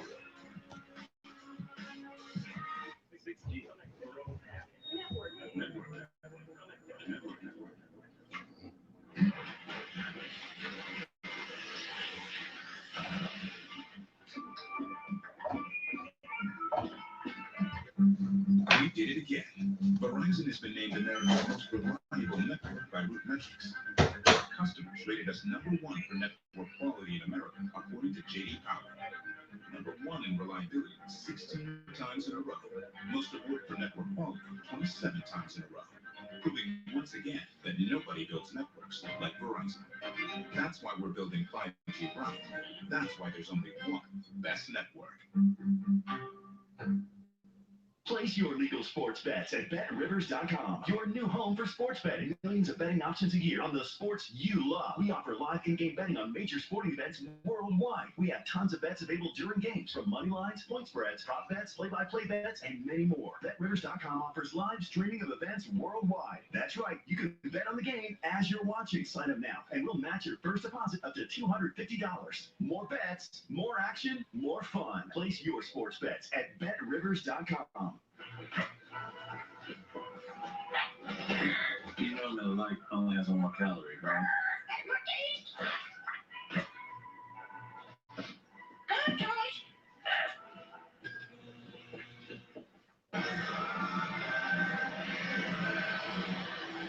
Welcome back. It's been all Buffalo so far. The Bills leading the Bears at the half, 34-6. Welcome back live to Soldier Field. All right, people. Officially back. And now let's start the halftime show officially. How is he handling the expectations? Now, You can holler gang gang all you want and now go get your team. I will go to the extremes, eliminate you by any means. and once again, people, now welcome back to the Bears halftime show. And goddamn, man, it is ridiculous to see exactly how bad this Bears team is officially playing. You know, once again, I'm happy for Trubisky. I'm happy that he's looking good out there. He giving a lot of haters a reason to hate even more. Now because Trubisky playing well, you most likely gonna hear a lot of Bears haters go like, "Oh well, if we can't stop Trubisky, especially ones for our team, if we can't stop Trubisky, then we're gonna be in trouble." Trubisky always been good. He's been playing against this defense for the longest, so I expected Trubisky to play this well. I really did. I just believe that it was just incompetent coaching by Matt Nagy is the reason why the Bears always be in a fucked up position. And the reason why this Bears team is going to probably go through some turmoil this season.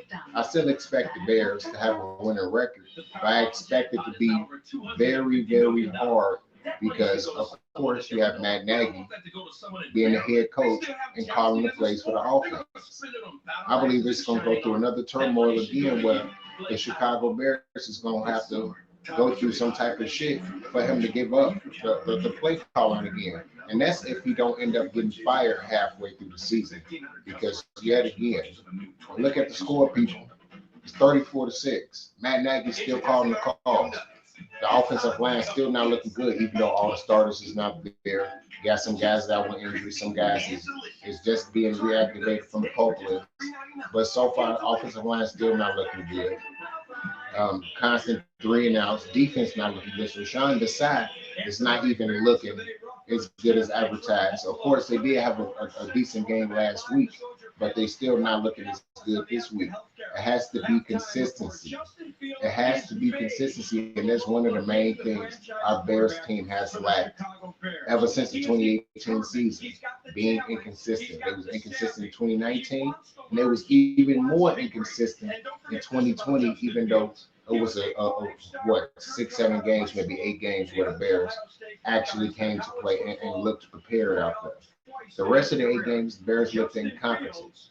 In this preseason game, guess what? This Bears offense looks very incompetent. Being a quarterback, you have but the real story from the kickoff now, the person that everyone truly want to see is Justin Fields, and he's coming in to play the second half. And of course, we got some Bear fans out there that's super delusional. They expected him to come out there and to drive the Bears down the field and basically start a comeback happening. So we're gonna see exactly how that's gonna play, and people definitely wondering how he's gonna do compared to Trubisky. So we're gonna get a good evaluation out of that as well. So we're gonna see exactly how that's gonna turn out.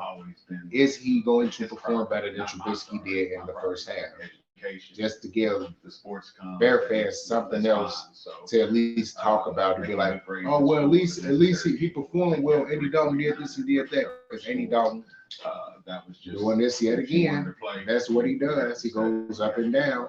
He is an excellent pre-snap read quarterback, a terrible post-snap read quarterback. Now, of course, the interception that he did throw was not his fault. The wide receiver fell down, but it's still some of the things that he needs to work on. He's an anticipation quarterback, so he is anticipating for you to be in that spot. When you're not in that spot, it makes him look bad all the way around. So hopefully that can be fixed going into the season.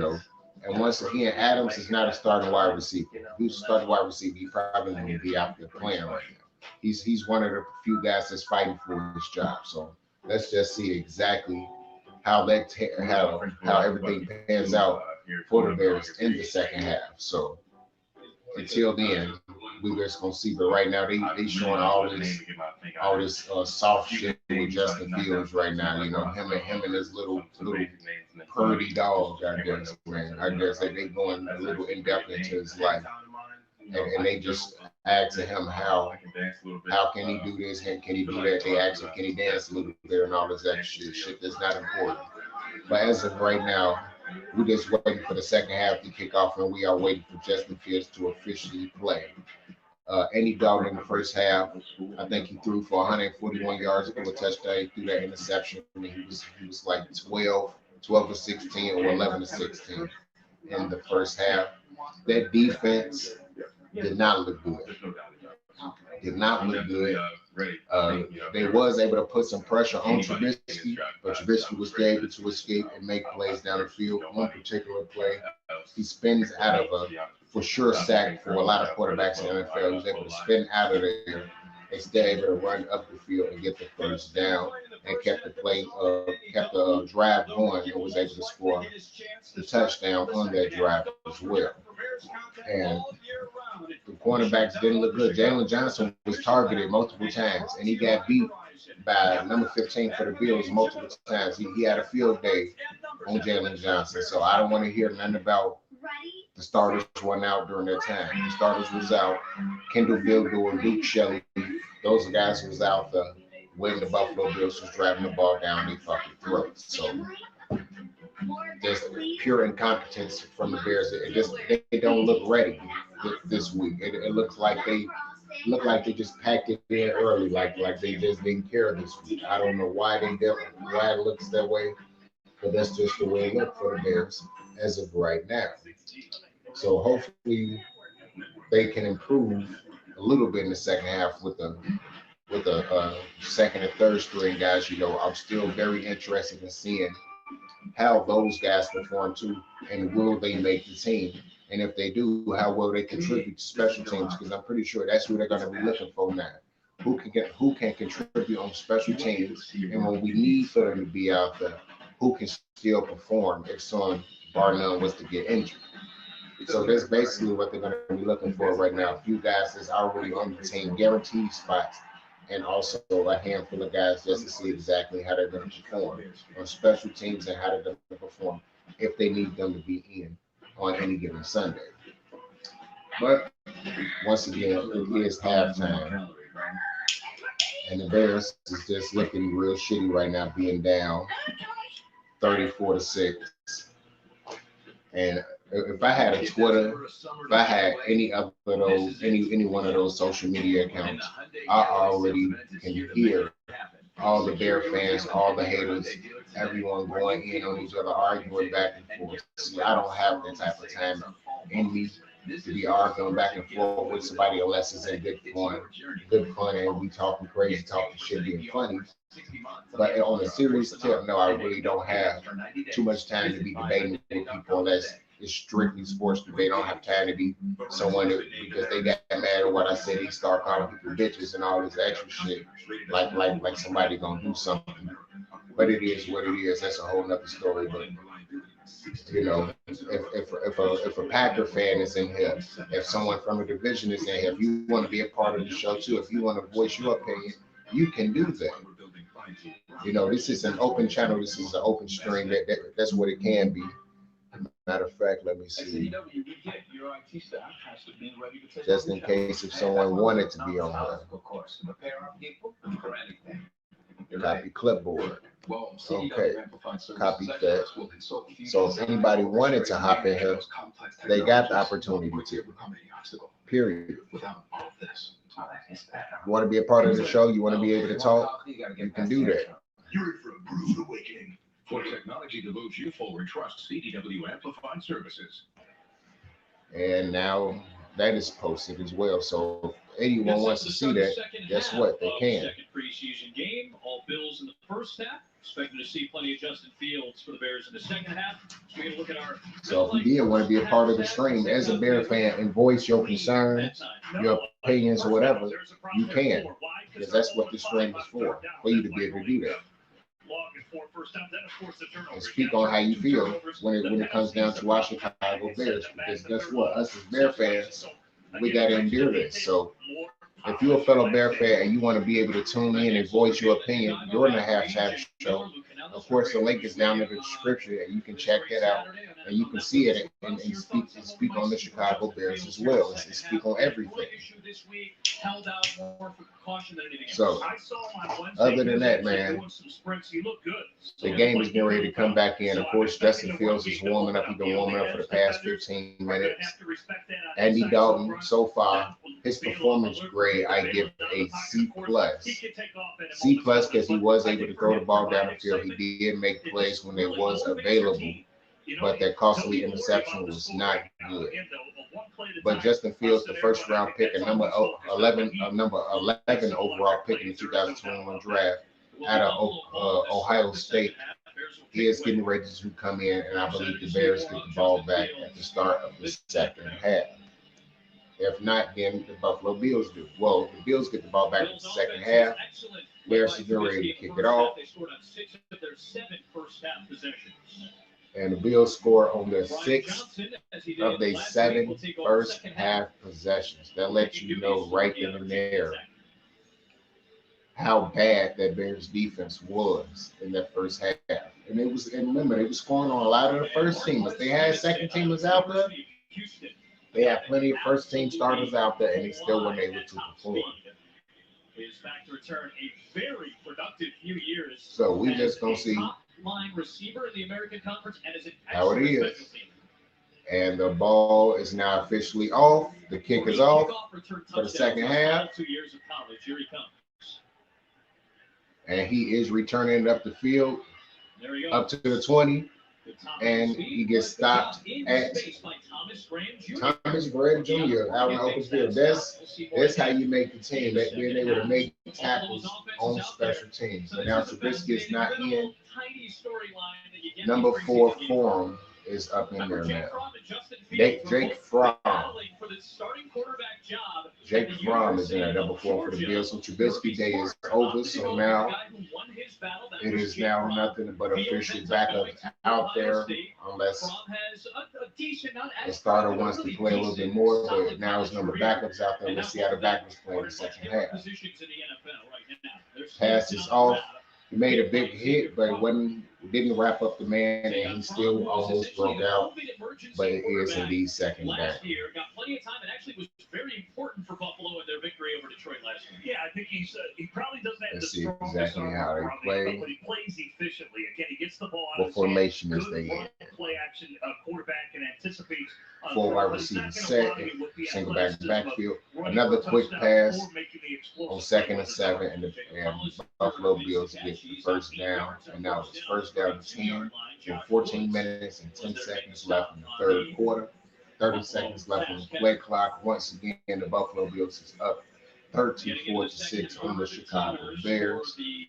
Once again, if you do want to be a part of the stream as well, the link is down in the comment section, so you can be a part of it and voice your opinion about the Chicago Bears. But it is now empty back set. Ball is snapped, tight end in the middle of the field for a short hitch, able to bounce it up the field and get a 9.5-yard gain. So now it is second down and 1, or you can say second down and inches, depending on how you want to say it. But it is second down, and Buffalo still being able to easily move the ball up the field on the Chicago Bears.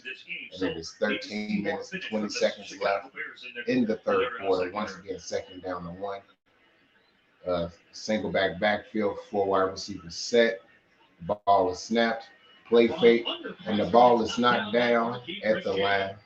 And number 43 was able to get the play. Knocked the ball down immediately by Christensen. He came off the blitz. Quarterback tried to get the ball out, but number 43 Christensen was able to bat the ball very quickly.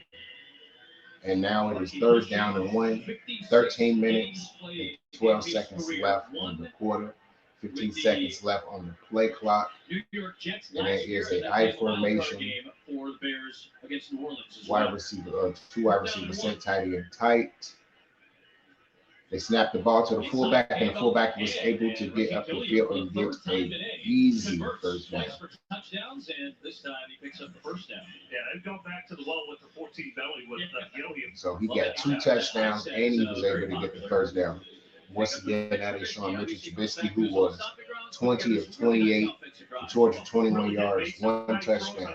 Now, if he played for the Bears, that'd have been his total for the entire game. And everyone was calling him ass and trash. So now people starting to see that, yes, Trubisky is not the problem. Get your head out of your ass. But 4 wide receivers set, ball snap, delayed handoff, and he was able to get a 13-yard gain up the field.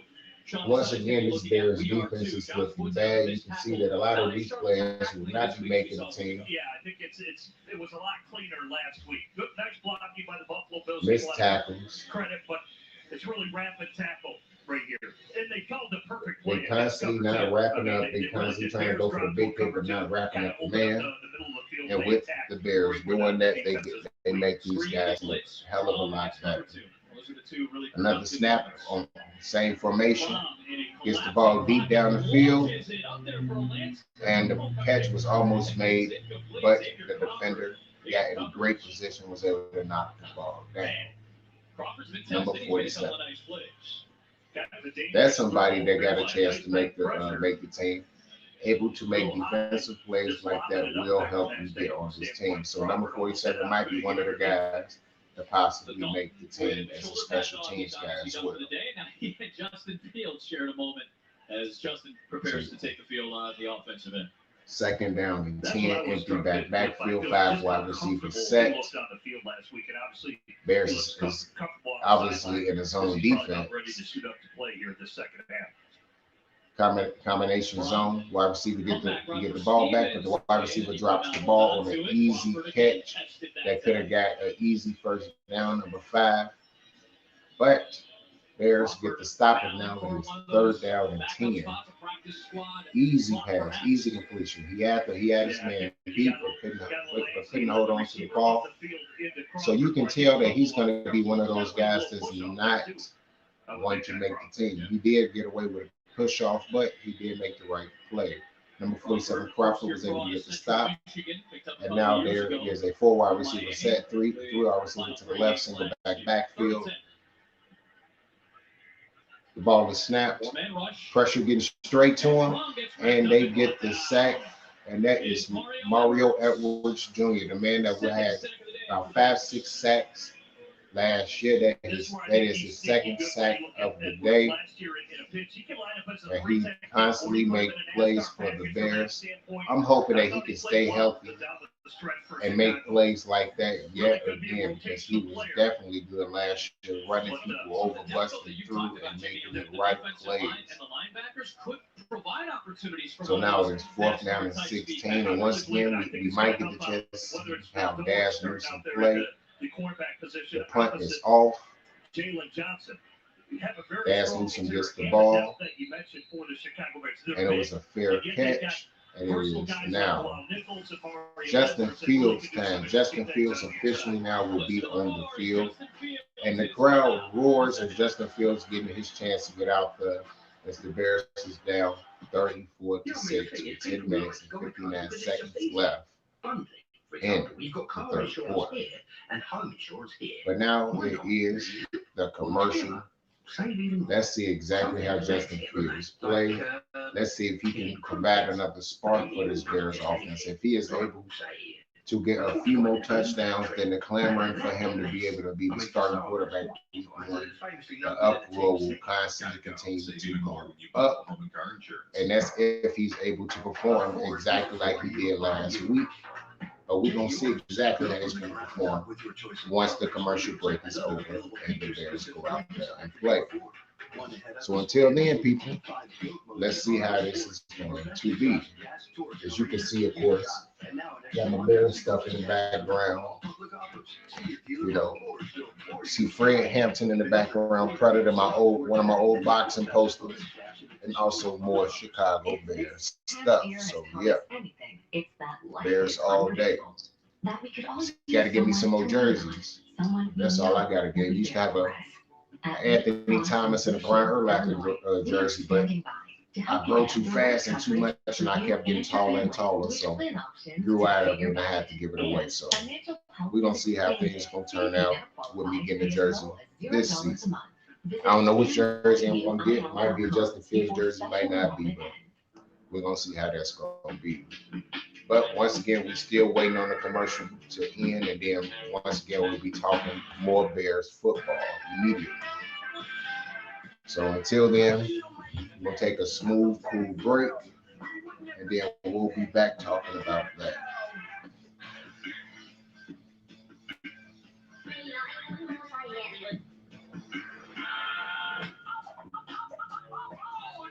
Until then, I'm going to be checking out other streamers and see exactly how they are. Bears preseason football is brought to you by Bet Rivers, the official sportsbook partner of the Chicago Bears.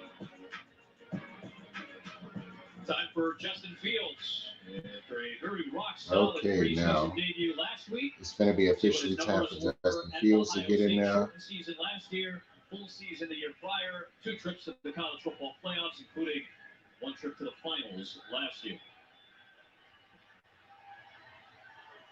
Okay, let's see. Justin Fields now out there. 4 wide receiver set. Justin Fields gets the ball off to Justin Herbert, but to Khalil Herbert, and now it is 2nd down and 7. Justin Fields gets the pass off very quickly, and now they're just showing everything that Justin Fields did last year. Let's just see if he have the same performance. That's what I want to know. Will he have the same performance this week? If he does, excellent. If not, it's all bad. But it is now 2nd down and 7. The amount of just calmness in which 10 minutes and 25 seconds left in the third quarter. They have to call timeout because there's only 7 seconds left in the play clock. Something wrong with his helmet, most likely. So Justin Fields will. So Justin Fields is out there. He did just get a completion. It is second down and 7. 10 minutes and 25 seconds left in the third quarter. He has a problem with his helmet, couldn't get the play call off. So right now, he took a timeout to try to get it together. Until they can fix the helmet, they probably gonna tell him a handful of plays to remember, so they can run the clock a little bit faster until they fix the helmet. Like every layer of play calling, it seems like he's getting better. Okay, now the play is getting ready to continue to resume. You know, when you and I talked to Bill Lazor, his offensive Bill Lazor, the offensive coordinator. I wonder if they actually have him calling the plays, or of course, is it Matt Nagy? Most likely it's Nagy. Going over it again, there are no shortcuts. And I think he has really done his due diligence. Bears is in a 5 wide receiver set. Now 4 wide receiver running back comes back into the backfield, single backfield, ball is snapped.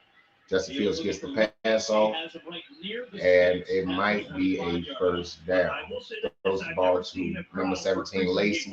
Lacey gets the completion in the middle of the field. Yep, and it is a first down. It is 10 minutes and 5 seconds left in the third quarter. 25 seconds left on the play clock. Once again, it is first down. Bears is down 34-6. Bear fans are just happy and excited to see Justin Fields out there on the field performing. But once again, if you want to be a part of the live stream, the link is down in the description. You can hop in and voice your opinion about our Chicago Bears as Hubbard gets the ball off and he is able to get a few yards up the field. And we do have an injury down Bills player, number 61, that looked like he had hurt his arm or shoulder or something. But Khalil Herbert was able to get a 6-yard gain, and now it is second down and 4 with 9 minutes and 29 seconds left. There is also a flag on the field, so we're going to see what that flag is also about. Already that's an issue, as you can see with Zimmer, with the big brace on that right arm, an official's timeout. So the officials is now taking a timeout because of the injury and the flag. So now, once again, it goes into another commercial for anything and everything. But as of right now, the Bears is moving the ball down the field slowly but surely. Let's see if they can move the ball down the field a lot faster and just start scoring some touchdowns. You know, I know everyone is for sure clamoring for Justin Fields to be out on the field, and here he is. And let's just see the moment he comes on the field, can the Bears score? Now, of course, the moment Justin Fields continues to go out there and score, the more talk you're gonna get about him being a starting quarterback coming into week 1. Now, me personally believe that Andy Dalton should start and give Justin Fields a little bit more time to prepare and get ready. But if he does show that he is more ready and the offense performs a lot better with Justin Fields, he should be the starting quarterback going into week 1. And sorry, Andy Dalton, you had your time. You said it was your time. And your time is now officially over. So it is what it is. So let's just see how things turn out this season. Once again, I am predicting the Bears if they have their worst season, you know, the worst scenario, you know, they 7-10. Best scenario, they 10-7, 11-6. So we're just gonna see how our Chicago Bears perform in the regular season. But right now it is the preseason.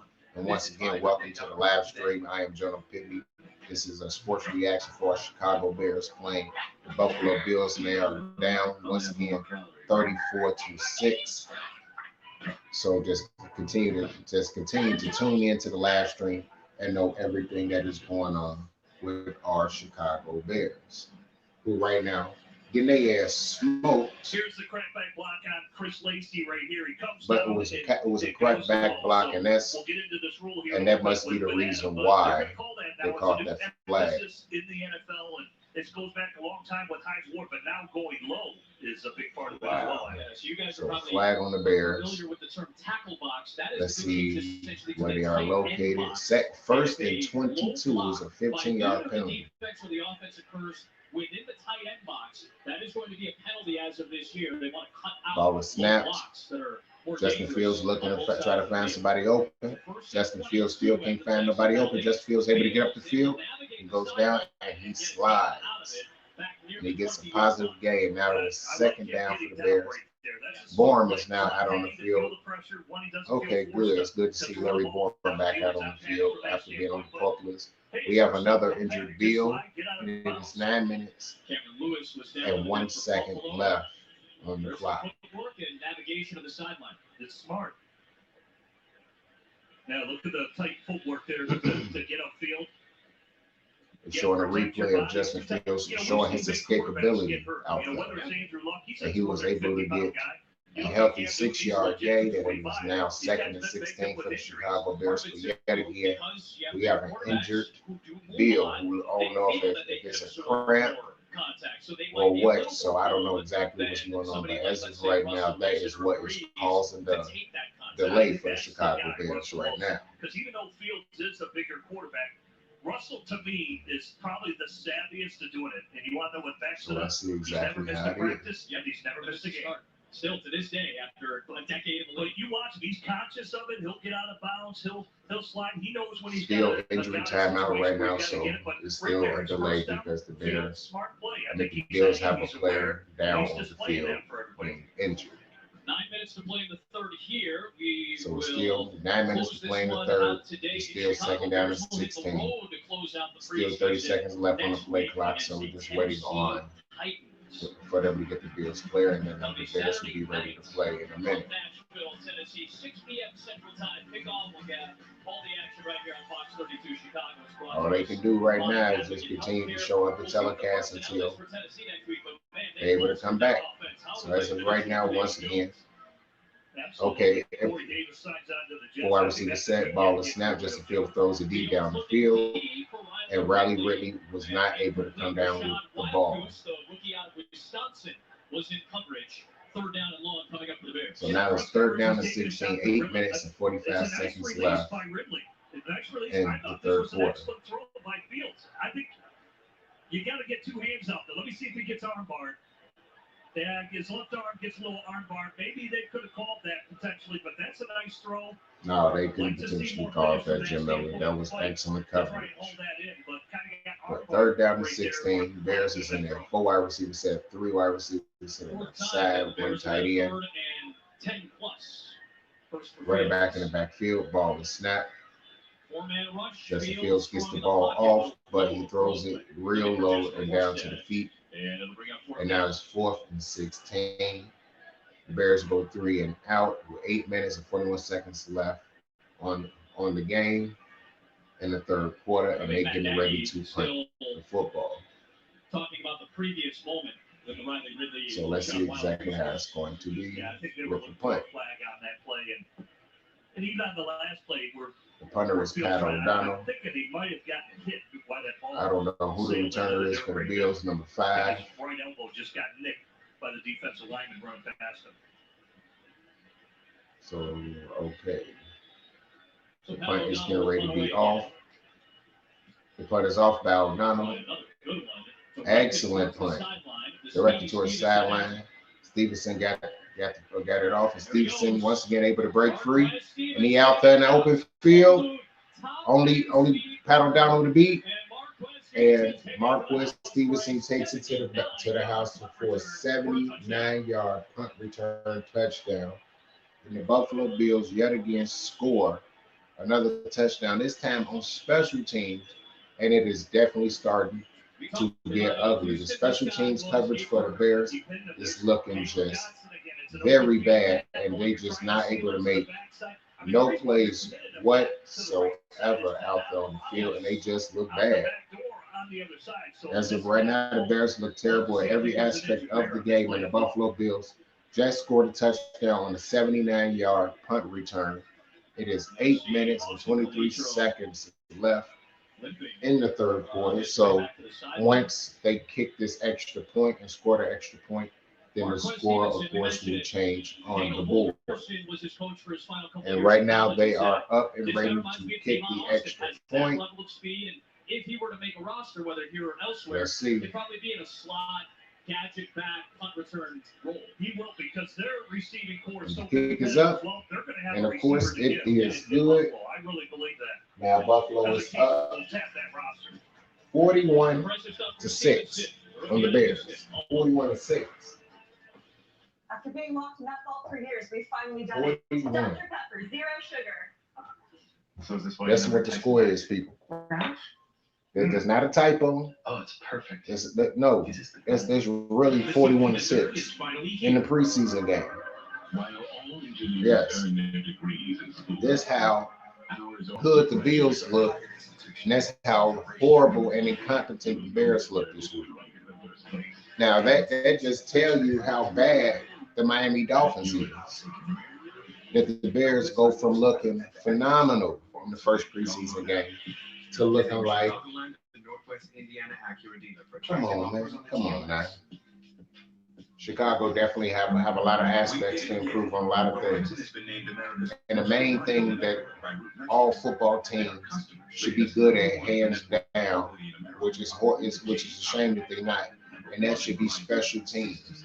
That should be one of the main things that you have to make sure that is on point, because you don't want to have to give up no kickoff return for a touchdown. You don't want to give up punt return for a touchdown, which the Bears just did this preseason. You don't want those things to happen. So special teams definitely have to be on point. Of course, you want your offense and defense, but special teams is what can make and break your team, because constantly giving up 30, 40-yard kickoff returns, giving up 20-yard punt returns, that's not good for your team. And this team has not looked good. They constantly giving up big plays on punt returns. They have not been able to get a consistent stop, not once that I've seen in this game. They probably got one decent stop on the punt return, and that was because the guy fumbled the punt. He muffed the punt. Other than that, Chicago Bears is just not looking that good right now. You know, once again, Buffalo was up 41-6. And it's 8 minutes and 23 seconds left in the third quarter.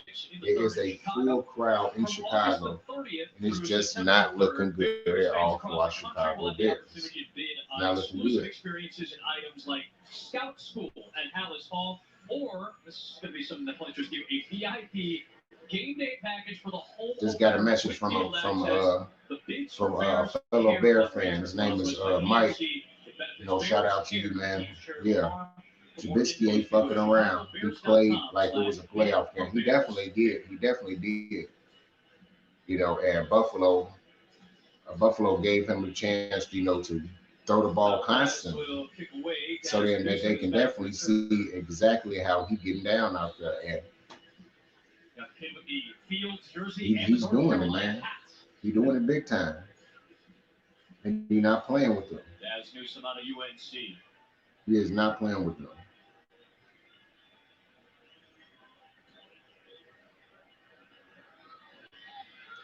Just writing my brother right now, but Bears getting the ball back. And now Justin Fields is getting ready to come out on the field. But right now they're showing everything that's going on. But as of right now, just writing people that's talking about the game right now. And yeah. What's going on, Jake? Oh man, I'm doing good. Just woke up in Cali. How's the game? What you mean, how's the game? You see the score? That score not a typo. Yes, 41-6. 41-6. Through our receiver set, they get the ball up. Khalil Herbert gets the ball, and he gets stopped 1 yard into the backfield, and now it will be second down and 11. Yeah, we'll try and focus in on more of this half. I mean, so yeah, man, it's bad. Jake, if you want to get in here, he does have light. Oh Lord, I'm gonna turn it on. Yes, Jake, if you want to be a part of, the stream and you want to voice your opinion, man, you can hop in there. There is the thing for you to be able to hop in if you wanted to hop in there. Yeah, bad, real bad. Justin Field rolls out on second down. gets the completion, and number 13 is Adams is able to spin in, and now with his third down and manageable for the Bears. So Larry Bourne is now out the second All SEC. He was one of the best guys out there, and he didn't allow a single quarterback pressure last year for Larry Bourne. Oh yeah, maybe one day. Hey man, you just hop on, man. I say everybody looking forward. I'm looking forward to all Bear fans to speak on it, man. Voice your opinion, talk on it. That wasn't even a catch. Third down and 3. Get the ball to Adams. He gets knocked to the ground and the ball bouncing in the air. If it's a catch, then he's down by contact. Nice accurate throw.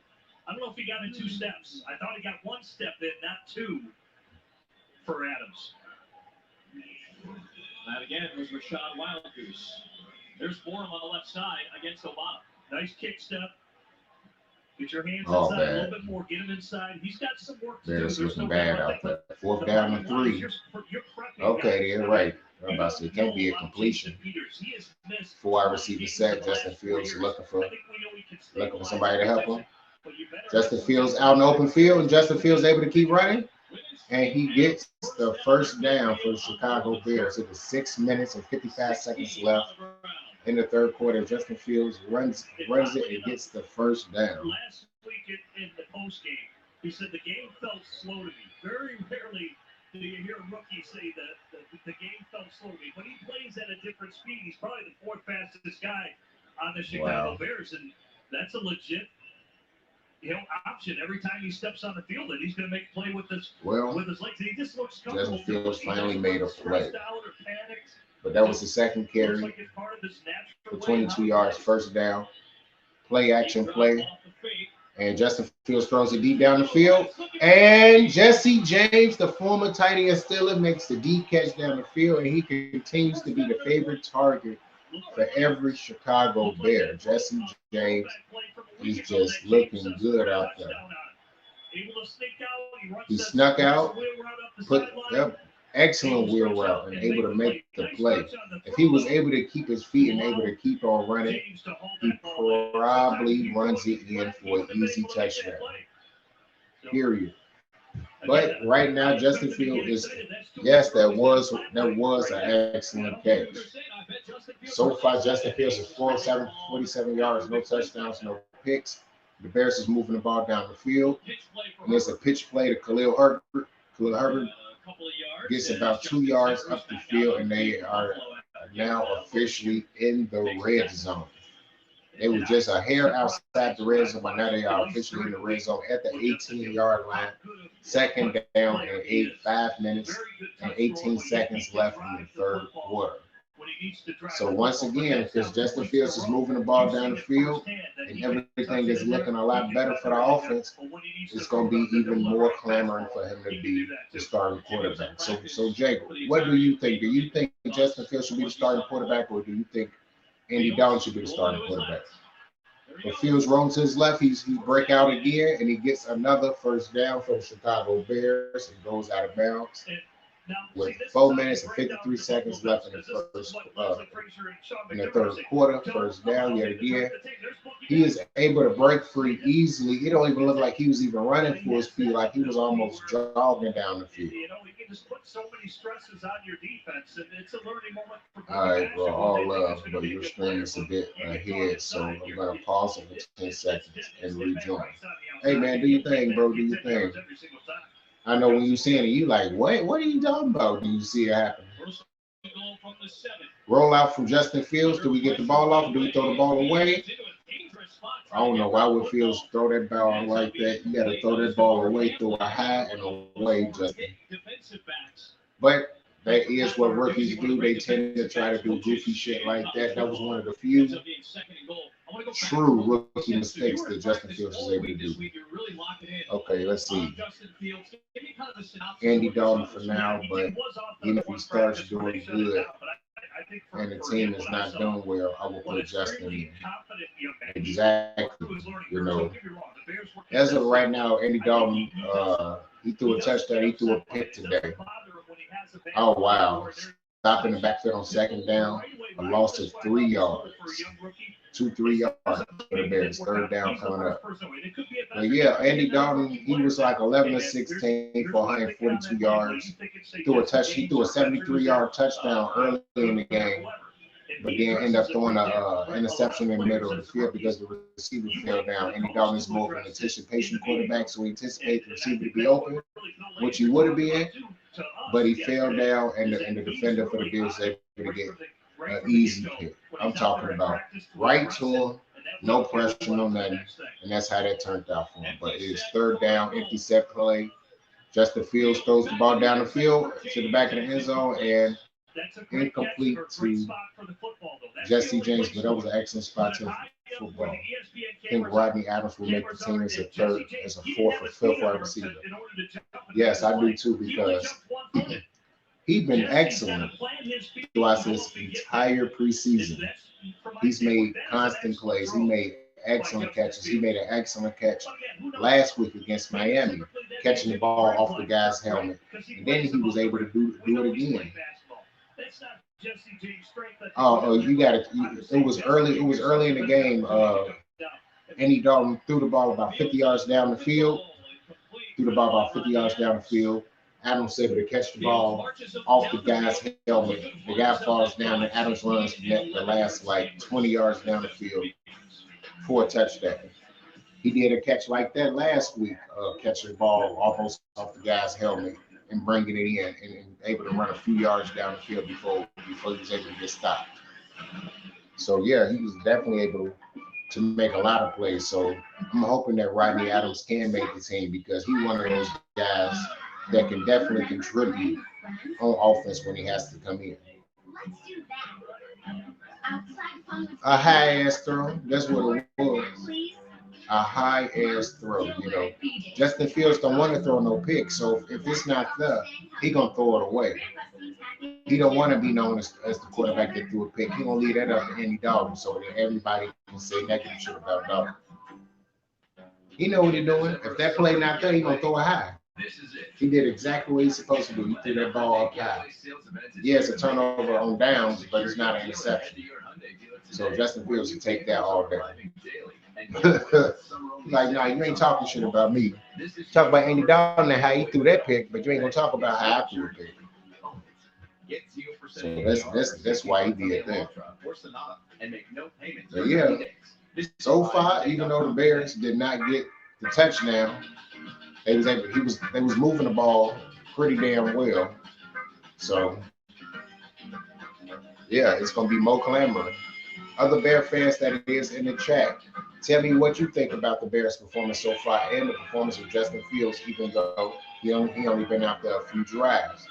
Of course, I will say the Bears' offense moved the ball a lot more smoother with Justin Fields out there, but this is the preseason. This is not first string starters. These are second and third and fourth string type of guys out there. So, of course, he should be able to do that because of the type of skill he has. You know, he should be able to do his thing out there and dominate a lot of these players because it is what it is. But now the game is officially back on. It is 41-6 Bills in 3 minutes and 21 seconds left in the third quarter. Yes, sir. Yes, sir. So, how was Mitch? All I know is he got a touchdown. Mitch was excellent.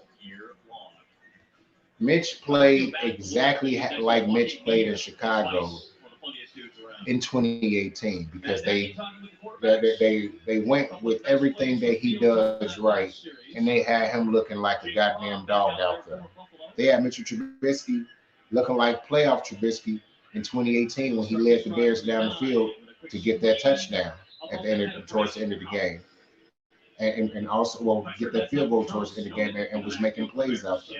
He was 20 of 28 for 221 yards, one passing touchdown. He had a few carries out there, Yeah, he had a few carries out there. He was able to break out for about a 10 to 15-yard run. They almost sacked him. He spent out of the and used his athleticism and speed. You know, you can tell the way he played today.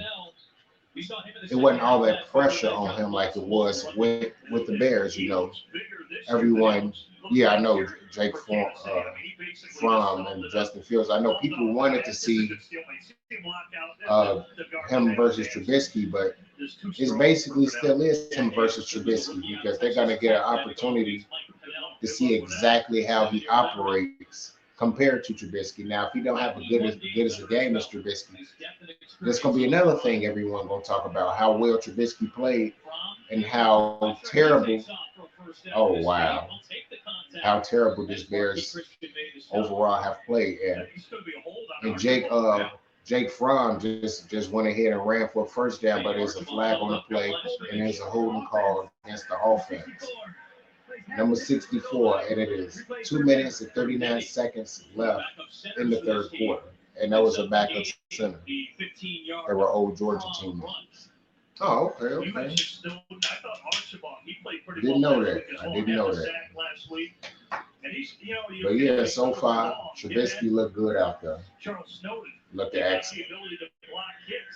And the Bears have been ass all day. But it is third down and 12, 2 minutes and 25 seconds left in the third quarter. It is a 4 wide receiver set, single backfield, 3 wide receivers to the left. Ball is snapped. Open wide receiver. And they almost sack him in the end zone for a safety, but he was able to get out, and it is now 4th down and 1. Sam Kamara gets the sack. That's the third Bears sack of the day, but it does not look the best. The Eddie Goldman play. Man, now they didn't get the safety, but I don't know if he played or not because I was working on fixing my truck with my grandfather, trying to put another computer module in the car, but it's not programmed to the keys that I got, so I got to probably go get that checked out. So I came in late. Came in about 15 minutes late. The moment I came in, the Bills had just scored their first touchdown. But Daz Newsome makes his first official return for the Chicago Bears, able to get a few yards up the field and running out of bounds. And now Justin Fields is getting back on the field with a minute and 24 seconds left in the third quarter. So yeah, I know it's. I've been saying that since I came to the stream. No, what the hell? Oh my God, no. To ask John DiFilippo, so it's basically how it's been. But it is first down and 10. So far, he's done a nice job of kind of taking the initiative. Minute 24 seconds left in the quarter. Bears on the Bills side of the field, 3 wide receiver set, single backfield, play action pass. Justin Fields able to get out there and escape. And it's a lot of green grass for Justin Fields. And Justin Fields go ahead and smartly slide down. And they is inside the 30. 12-yard gain. And that is what it is. I wish we kept Patterson another year. I don't even know why they got rid of Patterson. It was probably because he cost too much money to keep him in terms of special teams type of guys. But Patterson was the truth. You know, he brought in just extraordinary skill as they got every game, and I just don't know why they didn't do it. But it's a run up the middle out of the 4 wide receiver set, single backfield, and the Bears was able to get about a 4 to 5 yard gain, and it is 30 seconds left in the third quarter, so they will be moving into the fourth quarter pretty soon. They probably will let the clock run out and let it go into the fourth quarter. Two guys that have 20 plus years of experience. 2 years, $4.5 million. Have won a Super Bowl MVP, obviously. Bears been tight for money. Bears been tight with money all year, even though it don't look like it, signing Andy Dalton to a 10-year deal. You know, if they was able to sign Trubisky for $5 million and sign Patterson for 4.5, they probably wouldn't even have to get rid of Fuller. They probably could have Could have just restructured some more people contracts, you know, just to keep Fuller. If things go right, Fuller's still on the team. And it protects you from the virus. You know, and then there isn't those many question marks that us Bear fans and the media and even the coaches and players have going into this season. Who's going to be the number 2? Will it be Vildor or will it be Trufant? I don't know. They keep saying Vildor, but I think it's going to be Trufant. Who do y'all think is going to be the number 2 cornerback? We already know Jalen Johnson is going to be number 1. So who's going to be number 2, and who's definitely going to be number 3? Because Duke Shelley, I don't even think he's ready to be out there on that field consistently. Probably in a dime package, but as a nickelback corner, I don't know if he's going to be ready to be out there consistently on the field like that. I believe that with Duke Shelley out there, it's going to be a lot of third down plays given up because Duke Shelley is not that good of a player. Great special teamer, but he is not that good of a player. He's an excellent open field tackle. His awareness a bit ass, and his coverage is a bit ass. Open field tackler, Duke Shelley is the truth. But I just don't know who's going to be those guys. You know, that's going to be able to step up and make those plays. Because Cal Fuller was one of those guys, but Cal Fuller is no longer there. So now it's Vildor and Trufant. So just don't know who will be that guy. You know, other than that, defensive line, the linebacking core is still pretty much the same. They still pretty damn good, but we still just don't know how that secondary is going to be. You know, of course, they did bring back Gibson. Of course, we still got Eddie Jackson. We still got Jalen Johnson. It's just that those other 3 positions is going to be the key to how well the Bears will be able to play this season. You know, the second corner nickelback and also the dime package corner. But now we are moving into the 4th quarter. As you see from the score, or if you're watching the game live, Bills put up 13 in the first quarter, 21 in the second quarter, and then they scored a touchdown in the 3rd quarter. That's why they are up 41-6. Yes, that is not a typo. That is not a glitch in the matrix. The Bears is getting their ass handed to them in this preseason game, 41-6. So yes, it is that bad, but Justin Fields is now back on the field, and they are in Buffalo territory at the 26, 2nd down and 6, 3 wide receiver set, single backfield, tight end to the right, and now the wide receiver shifts to the right. 5 seconds left on the play clock. Ball is snapped. Justin Fields gets blown up. Hit Justin Fields up high, and Justin Fields just got lit up. God damn. God damn. Either way, he got to be able to see that. Once again, if you missed the main event podcast, please check that out. My co-host KO Sports Talk will also have a page as well. He talked about this with Justin Fields, not having the full quiet awareness to see someone coming directly from his right, staring down the receiver instead of looking all over the field, and he gets blasted. Yes, because it is today's NFL, that is a penalty. But 10, 15 years ago, that's not a penalty. That's just a very good hit by a defender. And he just got blown up on the play. I'll be back in. Haven't eaten nothing all day. But Khalil Herbert was able to run up the field, and the Bears was able to get the touchdown. Khalil Herbert with a touchdown with 14 minutes and 48 seconds left on the clock.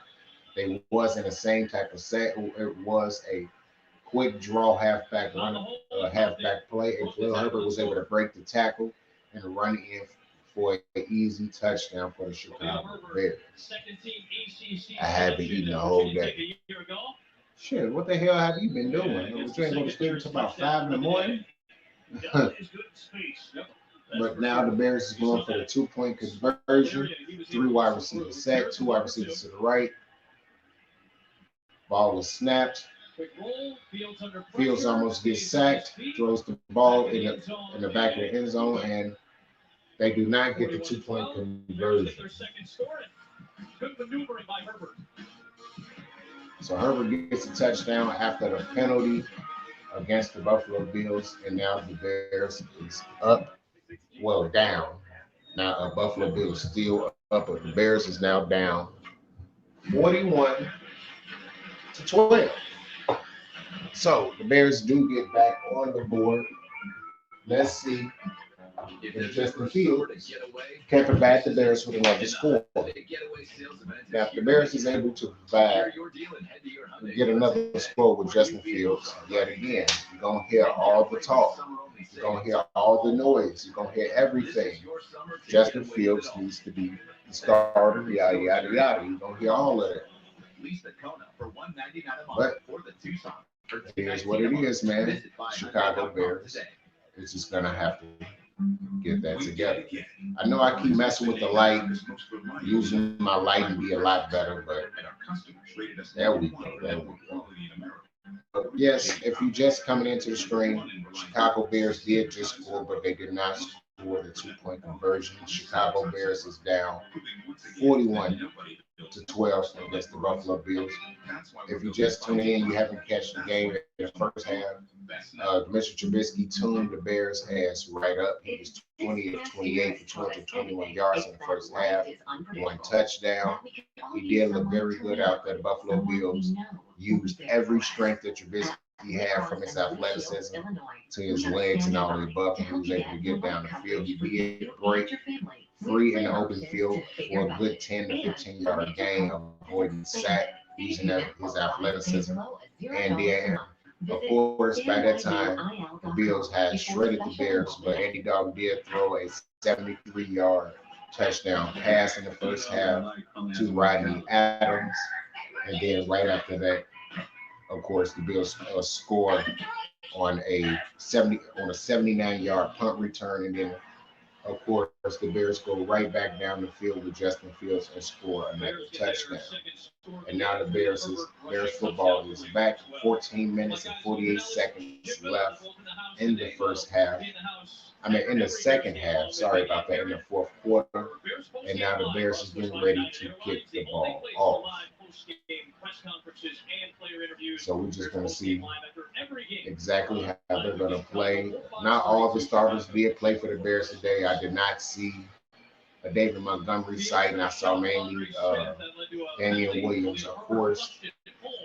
Khalil Herbert was out there also as well. Of course, we still is missing Tariq Cohen being gone from his injury, and hopefully we have everyone healthy by the bye week at least. I don't think the Bears got an early bye week, so hopefully everyone is healthy and 100% back by the bye week, and the Bears can definitely put some plays together offensively and just run wild out there, because they got an excellent wide receiving core. Based on what I've seen so far, the Bears have a pretty decent wide receiving core. It's just that the question still is on the offensive line and them not being able to consistently protect the quarterback. But so far, the offense seems to be a little bit more cognate with Justin Fields out there. Now, keep in mind, this is second and third string players, fourth and fifth and sixth string type of players out there. So that's why Justin Fields is still looking good. Andy Dalton did play against the starters majority of the time. So it is what it is. We just got to see exactly how it is.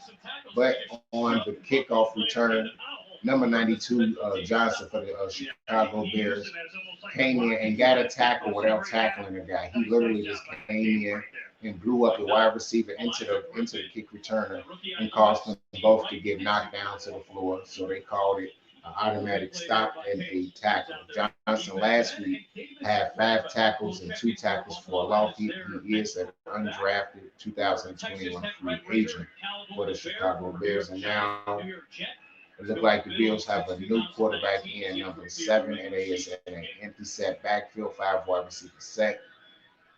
And they snap the ball. The Bears send the blitz up the middle, and he is hit as he throws. And because he was hit as he threw, he wasn't able to complete the pass. Maybe an opportunity here in the fourth for the defense to get a little bit of traction. Good play by the Chicago Bears defense, excellent play calling.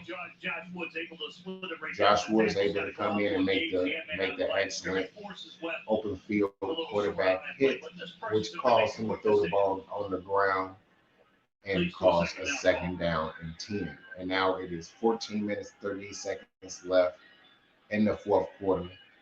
I have a strong eye formation.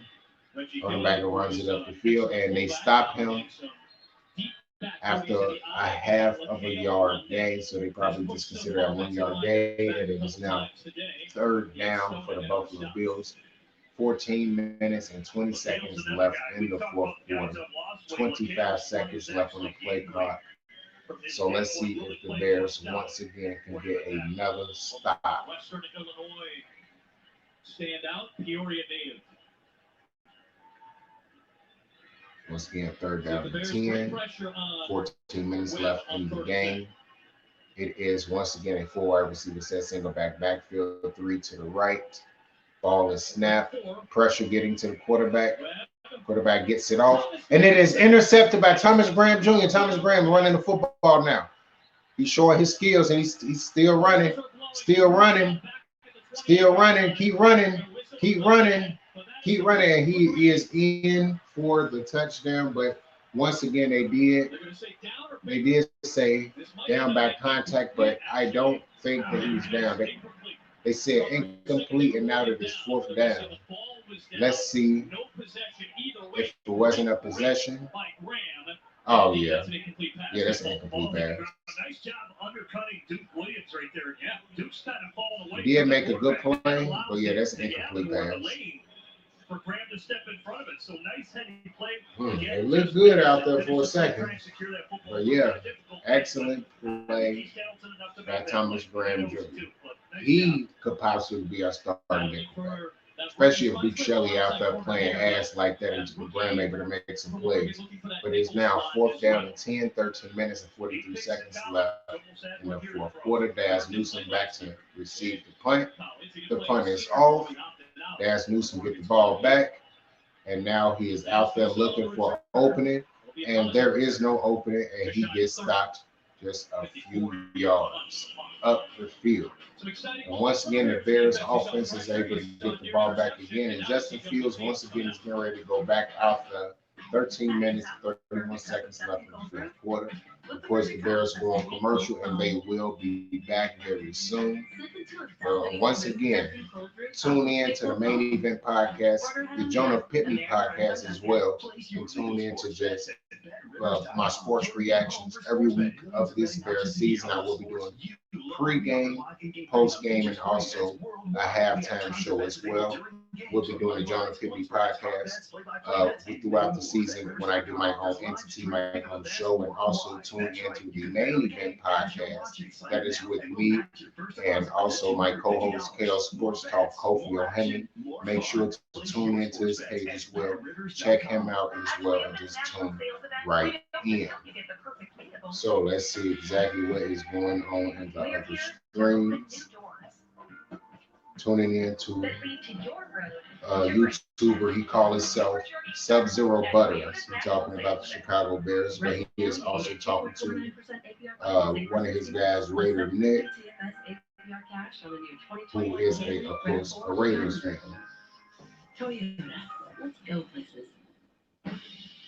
So let's see what is going on. This is no hobby. Oh wow, like he cut everything short.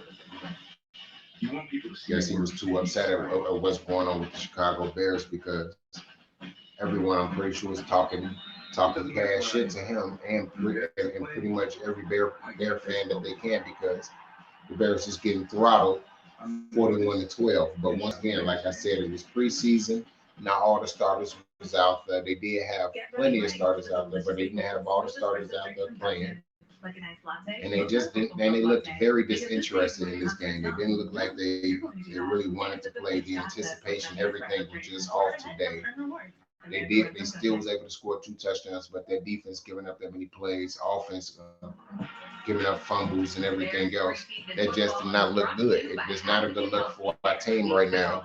And so far, evaluating this game, I'm giving this team a D plus right now overall. Last week, Justin Fields had his own individual score of an A minus, and overall for the team, I gave the team a B plus. So far, Justin Fields, so far he's looking like a B plus right now, but the team overall is looking like a D.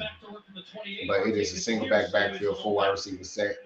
Artavius Pierce able to get the ball, and they stop him exactly 1 yard in the backfield. It will be a second down from 11 for the Chicago Bears. It is 13 minutes and 15 seconds left in the third quarter, 30 seconds left on the play clock, and time continues to tick for the Chicago Bears.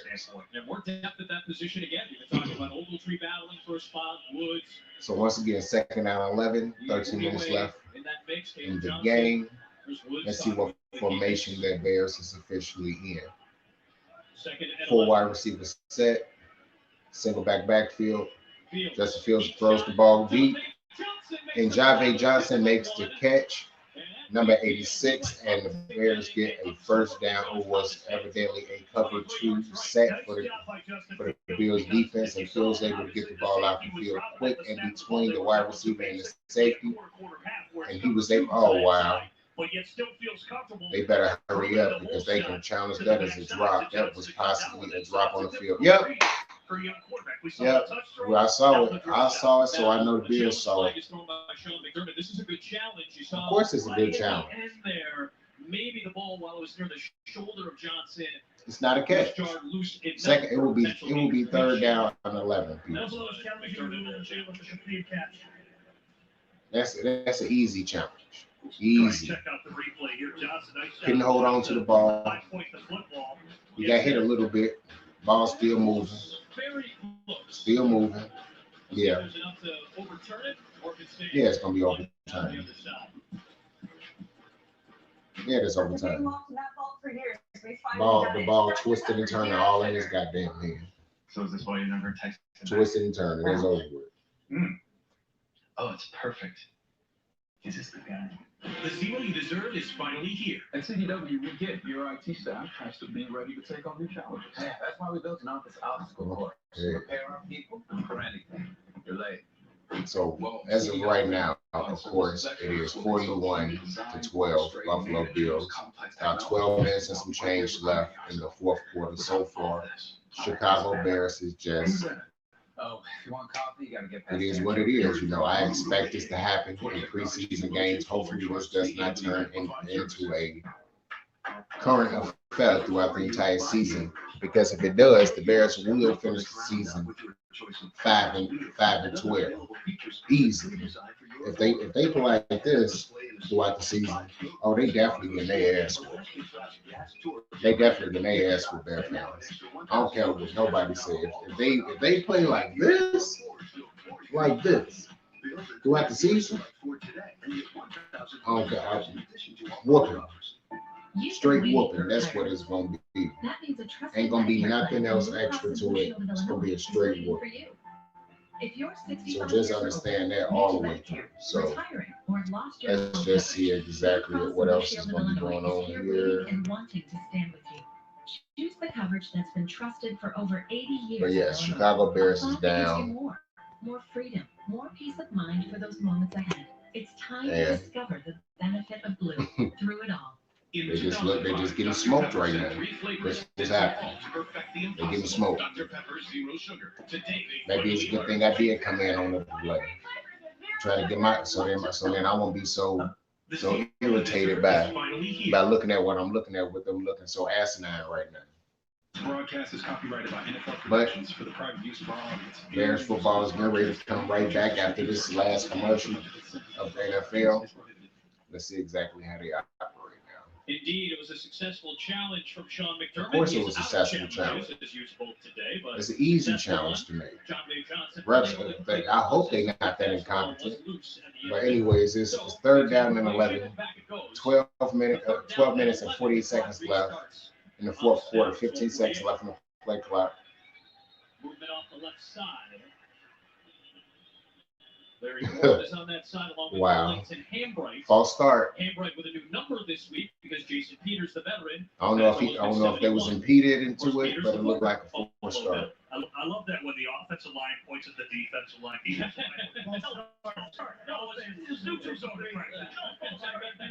Who the hell is number So the 53? Spider-Man meme. It's the gift of the two Spider-Man. So there's Peters, who actually does have a reception for a touchdown to his credit in a Buffalo Bills. Well, the false start penalty, 5-yard penalty. Third down conversions right now. So third down is 16 now for the Bears. Once again, it is 12 minutes and 48 seconds left. There's a 4 wide receiver set, single backfield. Ball was snapped. Pressure getting the Fields. Fields gets the ball off. He connects with C.J. Marable, the rookie. He gets the ball to C.J. Marable, the rookie number 37. And now it is officially fourth down. 12 minutes and 30 seconds left in the fourth quarter. And now it seems like Justin Fields' rating is going like this. He's going from a B plus going down to a B minus C plus right now. The Bears playing the football. The Bears are starting not to be able to move the football again.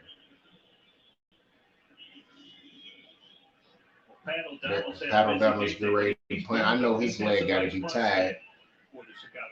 12 minutes and 5 seconds left in the fourth quarter. Fourth down and 9. Once again, the Bears is whooping Bears ass 41-12. And Pat O'Donnell gets the ball off. He punts it away. And he got all the time in the world. Number 18. He busts him free. He falls down. Get your ass up. And the Bears makes the tackle. I don't know why I say get your ass up. It's just a habit. When somebody falls, get your ass up, boy.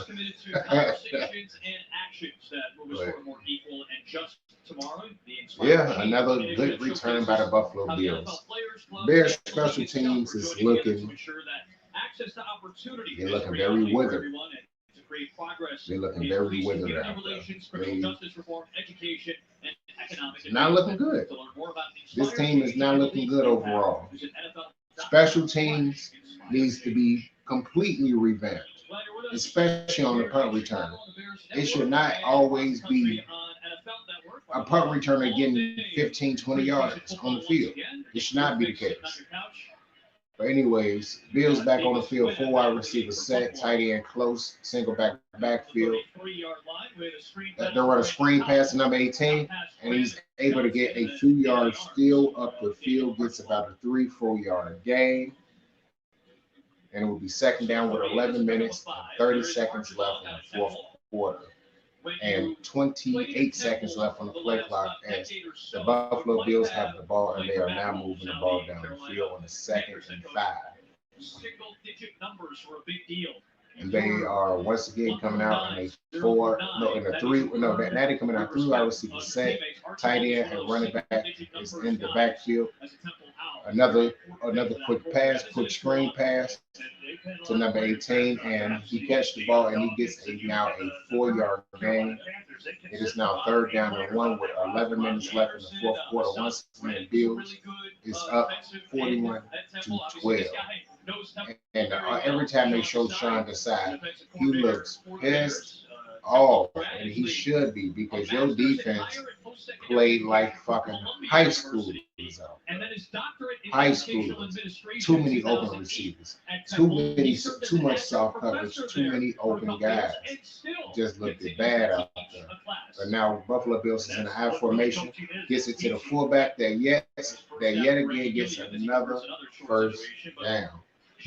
And he's been getting first downs all day. He also has 2 rushing touchdowns. Once again, Buffalo Bills is smoking the Bears ass, smoking the fuck out of that pack. And now it is 10 minutes and 10 seconds left in the fourth quarter, and it is fourth down for the Bills with 20 seconds left on the play clock. It's the westernmost state of India, situated right on the Indian Ocean. It's on the border of Pakistan. So let's see what formation they in. It look like they are in a 4 wide receiver set.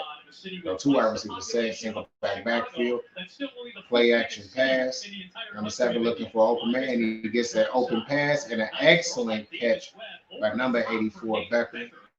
Nate Becker for the Bills, and the play clock continues to run, and the Bills get another first down. It is now 9 minutes and 35 seconds left in the fourth quarter, and that was one hell of a throw. And they moving it around, pressure comes, and he gets the pass off, and it looks like that might be another completion for number 9 of the Buffalo Bills. So now it is second down and maybe 5 or 6. No, second down and 3. Damn, those 3 yards were big as hell. Okay, but it's 9 minutes and 15 seconds left. And it looked like they called a timeout. No, challenge flag by Rodney. I guess he got to get his exercise in, huh? Fucking shoe salesman. Yeah, rolling to his right there. Nice. That's a catch. Throws on the move by Davis Webb. Damn, now who is telling you this info that wasn't a catch? Who told you that? Like, God damn, like whoever telling Matt Nagy to challenge plays like that is slow as hell. And if he decided that he just want to challenge some shit, just to challenge some shit, like, dude, you're like you a fucking idiot. Like, you a goofy ass nigga, boy. Like, all my life, he dumb as fuck. Challenging that goofy ass play, dude. Like, what is your people at to tell you that that's not a challengeable play? If I can see that that's a goddamn catch in real time, you should be able to see that, and he closer. Got people upstairs and everything. Still can't tell him that that's a catch. Microsoft Surface tablets on the sidelines for. Dumb as hell. Yeah, I mean, I know we all get upset about fish. Let's see if the shin is down. No, it's not He gets down. his toe down right there. I think his toe is down. I'm with you on that. From that angle, it should be a catch, right? Of course it's a catch. I get as upset about bad calls. Of course he's coming back. Of course the ref coming back quick. You know it's a catch. After the field stands is called, Chicago be charged with a timeout. Goofy ass man. He needs to go. That nigga needs to go back to selling insurance or whatever. That nigga goofy as hell. Goofy. It's incompetence, no bounds. And when technology gives you more Goofy opportunities to ass see the nigga. game as deeply as it's being seen, criticism and scrutiny is going to go up because evidence is there in the post. 9 minutes, 16 seconds left in the fourth quarter. Second down and 3. Bills got the ball. 15 seconds left on the play clock. They are on the Bears side of the 30 or of the 35. Fumble snap, and the Bears get the football because of the fumble snap. Bears get lucky because the Bills got a goofy ass quarterback that is just as goofy as Matt Nagy, and the Bears get the football back on offense. So there you go. Yeah, it really has. Well, you can see the efforts there. Here it's late in the game. He's Dumb as hell. Quarterback just as goofy as Matt Nagy is. Quarterback almost got his goddamn rotator cuff torn out of place, diving in there with one damn arm, sticking one arm out. Get the takeaway number back up to where it was a few years ago. Well, again, you got to have the vision. You got always got. But now, Bears offense is back on the field. Justin Fields is still out there to start. The quarterback get his first down. 9 minutes and 12 seconds left in the fourth quarter. Ball is snapped. 4 wide receiver set. Justin Fields gets the ball out to Artavius Pierce, and Pierce gets the catch, and it is now second down and 5. The play clock is now moving again. It is 8 minutes and 53 seconds left in the fourth quarter. Once again, the Chicago Bears is getting their ass stomped out by Buffalo Bills, 41-12, and the game is still going on right now. 8 minutes and 40 seconds left. 4 wide receivers set, single backfield.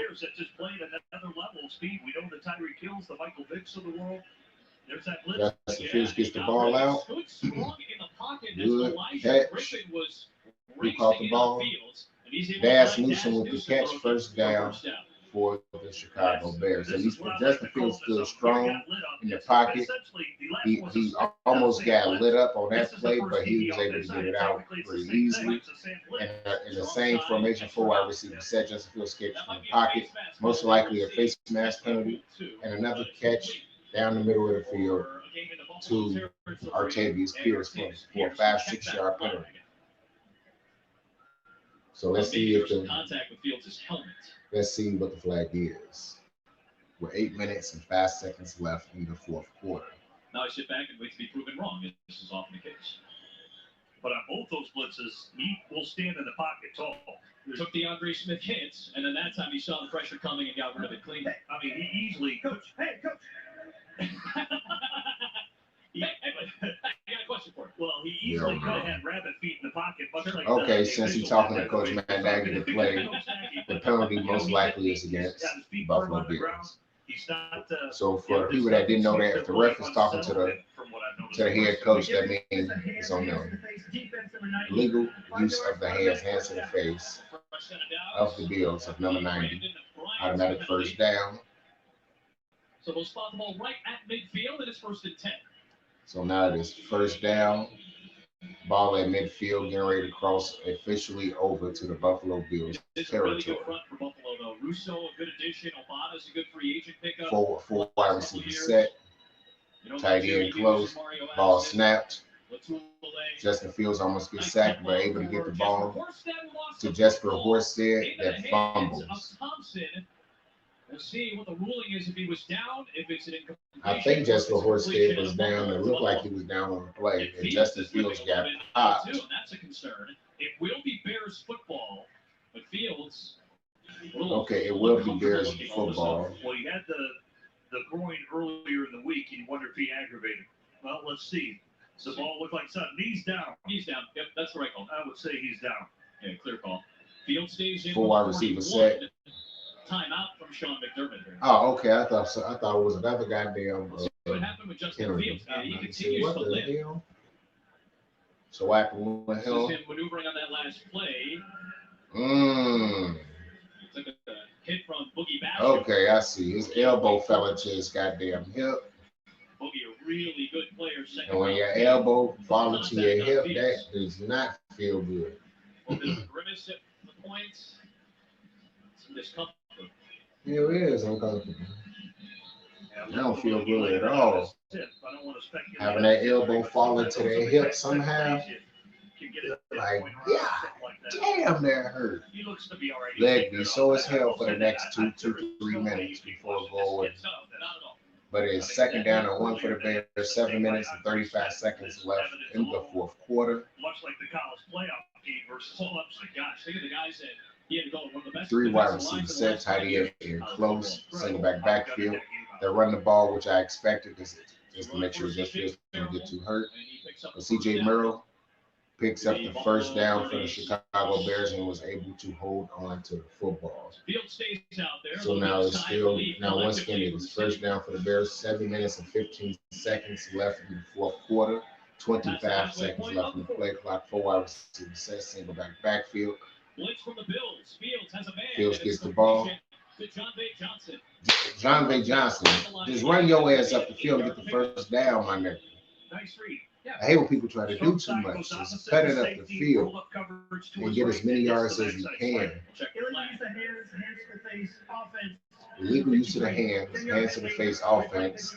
Number 53, 10-yard penalty, first down. So Hambright, that's his damn name. Damn, dude. Damn.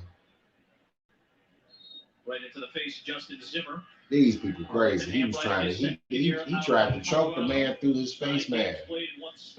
That man ain't got no sense. But anyways, now it's back to first down to 20 for the Bears. Same formation. They get the ball to Artavius Pierce, who able to run up the field a little bit. He gets the penalty yardage back. What is with these Bear players? Almost fumbling almost every damn play. Have they not been hit at all during training camp? Like, what the hell? But they hurry back to the last save formation. Ball is snapped. Justin Fields almost gets sacked. Justin Fields able to escape, and he gets smart and he throws the ball away. Smart. But a good job by Fields to stay on his feet and save the play. 3rd and 10. And I always worry about it. I mean, I just go back to old school coaching. Whenever you're retreating like that, my coaches used to go bonkers. They would go bonkers. Jim, like one time I took a sack doing that. Don't you ever do that again. With Mahomes or Russell Wilson and this young man or Josh Allen. Okay, 3rd down and 10, 6 minutes. With 15 seconds left in the fourth quarter. 4 wide receivers set with 1 tight end out the single backfield ball and snap. Justin Fields almost get attacked. Justin Fields just go ahead and takes the slab on 3rd down and 10.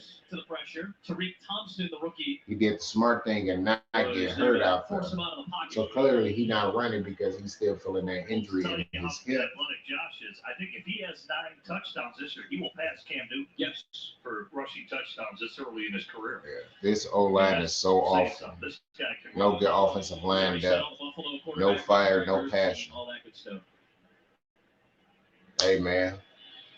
They looking bad out there. They looking real bad. Nice test for Brian Johnson. I don't know, man.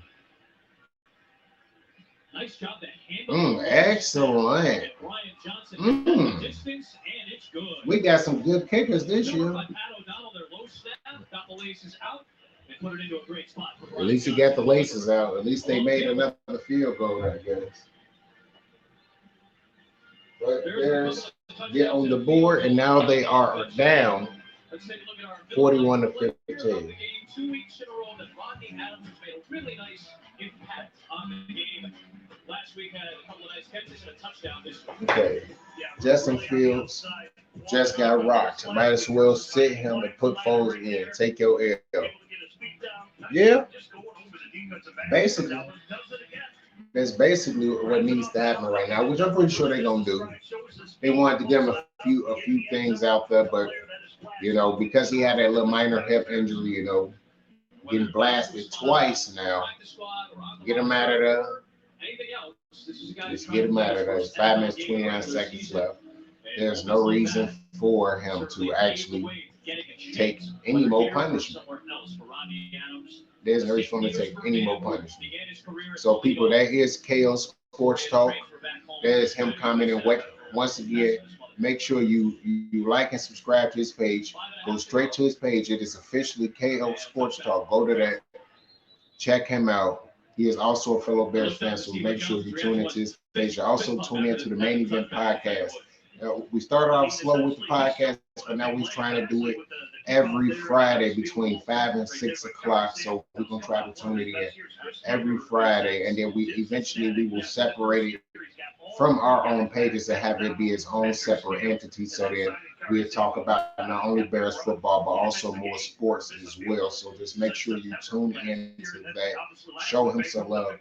Tune into his page, like and subscribe to his page, and be a fellow subscriber to the Chicago Bears Nation. So just watch that. But the Bills running the football, able to get a good game and get a good 11, 12-yard game. And there's another first down for the Buffalo Bills, and it is 5 minutes and 15 seconds left in the fourth quarter. And also promoting a few more people. Also check out CG Ruthless Sports. He is a 49ers fan.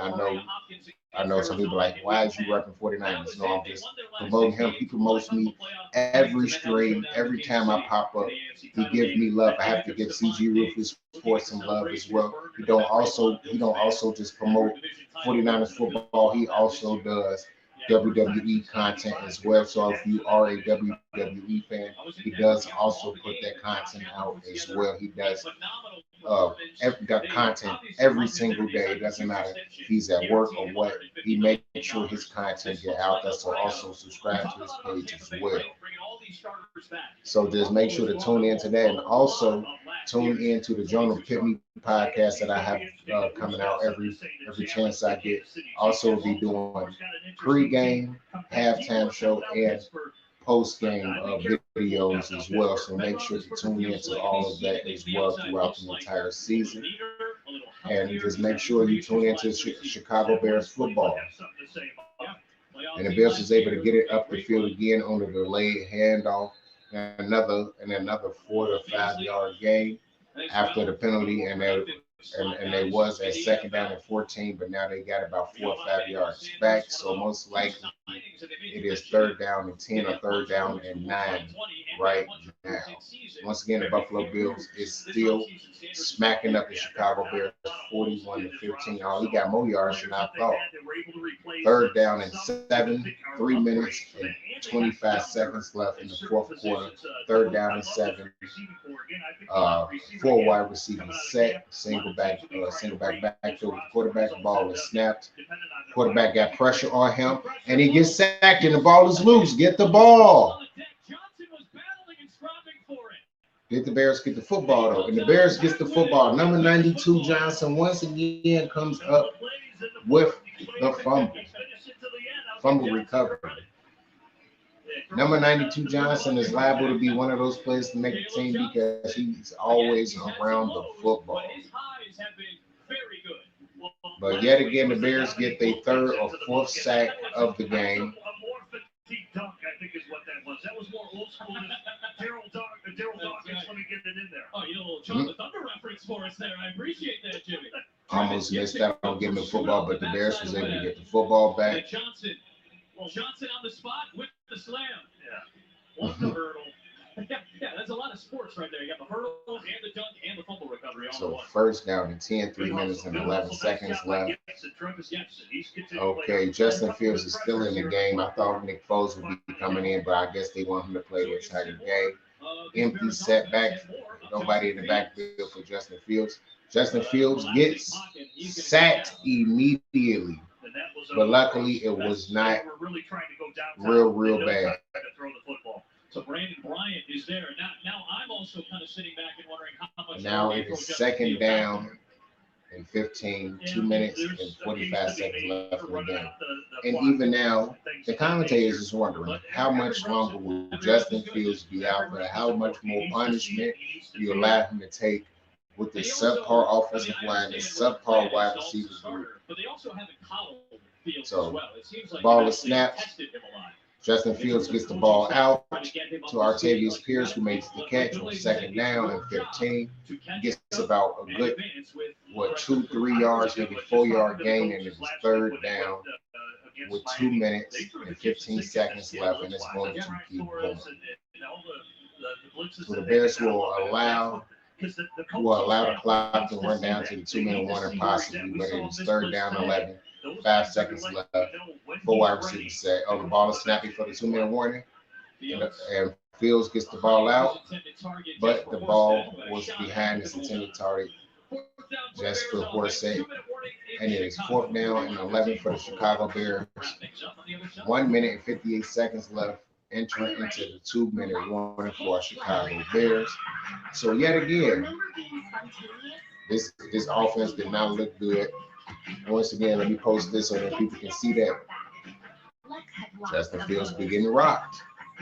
Might as well just sit him, protect your assets, put in Nick Foles, and take the L.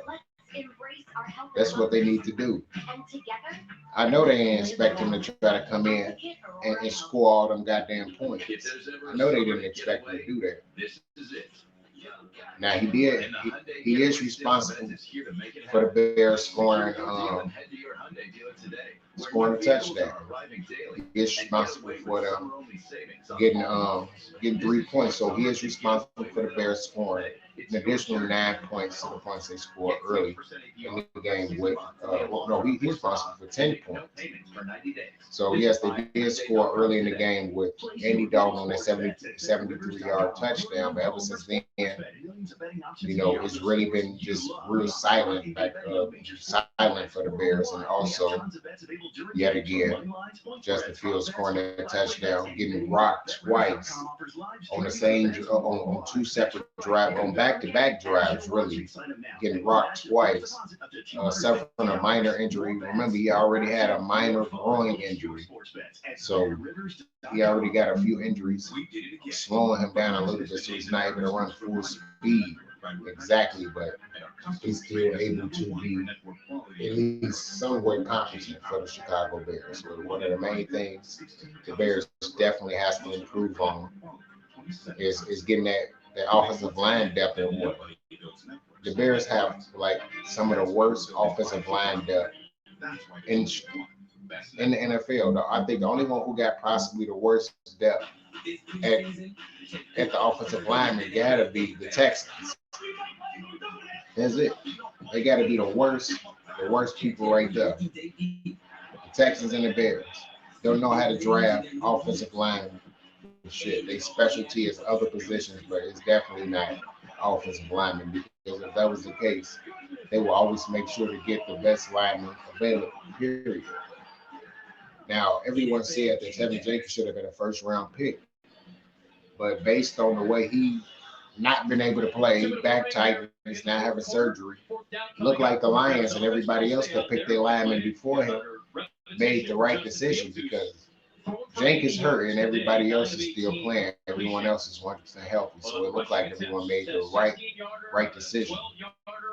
But Justin Fields right now in the game still, and he is 9 of 18 for 80 yards. He has four carries for 46 yards in the game. So he is averaging about 10.6 yards per rush. So Fields surveying on fourth down, looking for somebody open, throws the ball down the field, and once again the Bears get stopped on the fourth down, and it is once again turnover on down. So it's all good. It would have been tough. I mean, he's made some great throws. It is all good. It's just preseason. But Justin Fields, I'm looking. He don't even look interested anymore. You can tell. You can look at everybody's faces. They look very disinterested. They're just waiting on this game to be over, because the overall performance by the offense and defense at every aspect of the game, no matter if it was first string, second string, third string, fourth string, they all pretty much looked bad out there. They had a few good moments out there, of course, but they really just did not look that good. And because the Bills don't want anybody else to get hurt or get blasted, the Bills are now doing kneel downs with a minute and 50 seconds left in the game, because it is what it is. At most, it should be about 10 seconds left in the game. As the time continues to wind down, and now it is second down and 11, and the Bills, of course, is going to go ahead and take a second kneel down to call it a day. It's going to run the clock down as much as they can, as it is a minute and 12 seconds left in the game. Once again, Bills is up 41-15 against the Chicago Bears. Time run down to 1. Snap the ball. Take the second kneel down. Now third down and 12. Officially now 1 minute left in the fourth quarter. So once they take this last kneel, that will end the game, and that will be it for the Chicago Bears taking that ass whooping. So of course, a lot of things that the Bears got to evaluate going into the following week when against the Titans. You definitely get it set up perfectly. They got to get themselves set up right going into week 1 against the Rams, because if they come out and do anything like this, once again, all the starters was there, but if they do any type of thing like this, it is 100% over for the Bears season, period. As the time continues to run down, 7 seconds left in this game to officially be over, and the misery of the Bears game, this game, is finally over. And now the final is in. And now it is 100% official, people. Bears loses preseason game 41-15. Mitchell Trubisky looked excellent out there in the first half. 20 of 28 for 221 yards and a touchdown. Khalil Herbert runs in for a touchdown. Also, Justin Fields plays pretty well, drives the Bears down the field. They get 10 points in the second half after only scoring 6 points in the first half. So once again, Justin Fields didn't look better than Andy Dalton. Andy Dalton actually looked better than him in terms of throwing the football. But Justin Fields looked better, of course, because he can run the football. So you can make that the type of decision any way you want it. 80 yards passing, 46 yards rushing. No touchdowns, no interceptions, but he was 50% passing the football. no less than that. I think he was 9 of 19 passing the And football. this is my team. Or, of course, Andy Dalton, who was 11 of 16, 141 yards, 1 touchdown, 1 interception. Neither one of them can move the football consistently, especially Andy Dalton with first string in the first half. Of course, it wasn't all the first stringers. I keep saying that because there's always some asshole that be like, oh, they had all the starters. No, they did not. They did not. I'm sorry. They just did not perform at their best like you needed them to. You would have wished that the Bears could have performed a lot better than that, but they really didn't. So I just don't know, man. It is what it is for the Bears. You got a lot of things to work on, and I see that now. I see exactly what they need to work on. They need to work on doing a little bit more chicken with the running backs, because it seems like the offensive line is going to have a hard time keeping guys from getting to the quarterback on a consistent basis. Guys getting ran over, blown up consistently. You know, I didn't like the way they looked. Didn't like that at all. With the defense, linebackers guys have to play a lot better. Too many short passes getting converted to the first down. It just was not consistent play whatsoever. Everything just looked bad. But matter of fact, let me turn this down real quick. Let me turn this down. Good afternoon. Thanks so much for joining us for the special coverage of. Okay, so now that is officially over with. But yes, we are now back once again. Welcome to the Bears post-game show. So far, I'm doing all 3 shows at once: pre-game, in-game, halftime show, post-game. It does not matter. As long as this stream is on, we will continue to talk Bears football. And if you do want to be a part of the stream and even voice your opinion and how you feel about how the Bears performed, I will put the link down. I will have the link highlighted, and there it is right now. So you can hop in and speak your opinion about the Chicago Bears. If you do not, that is fine as well. But just know the link is down in the comments section for you can hop in and talk Chicago Bears with me. Even if you're not a Bear fan and you want to talk shit, you want to say what you want to say, you can hop in as well, and we can even debate back and forth on what we think about how this Bear season will turn out. But it does not matter if you're a Bears fan or not. If you want to hop into the stream and talk Bears football and just talk about the evaluation of this game, you can do that. If you don't want to, you just want to sit back and listen, you can do that as well. It does not make a difference.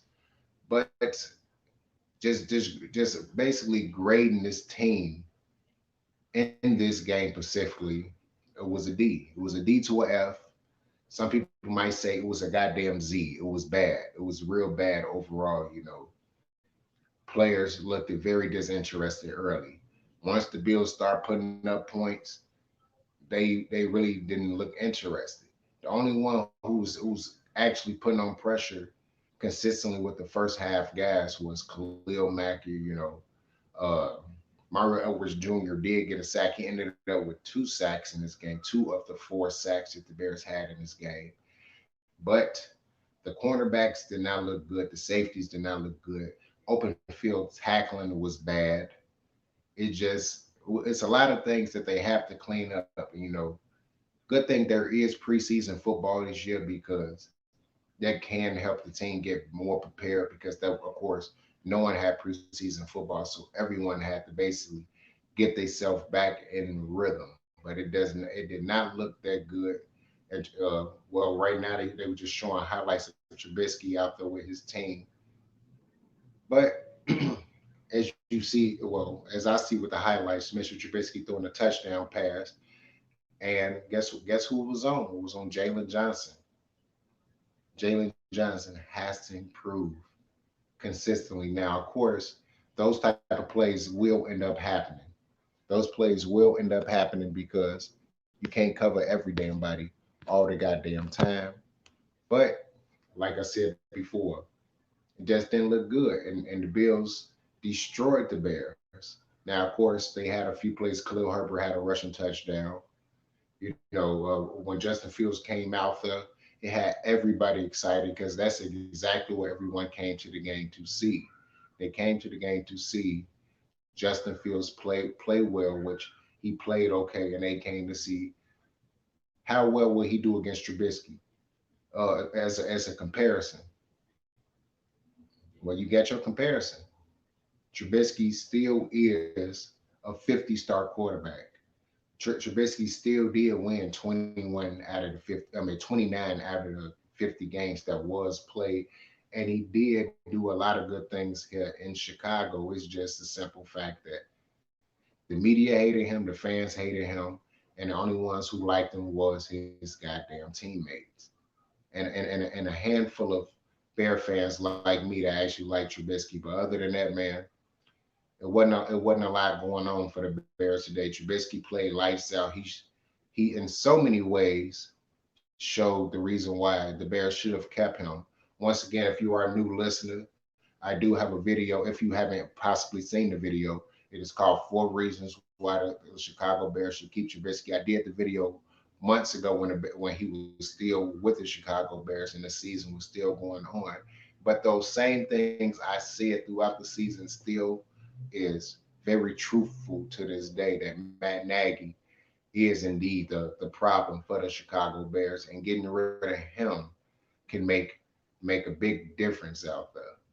But anyways, back to just talking about the Bears quarterback play, especially Andy Dalton. He was 11 of 17 for 146 yards, 1 touchdown, 1 interception. He had a 86.7 quarterback rating.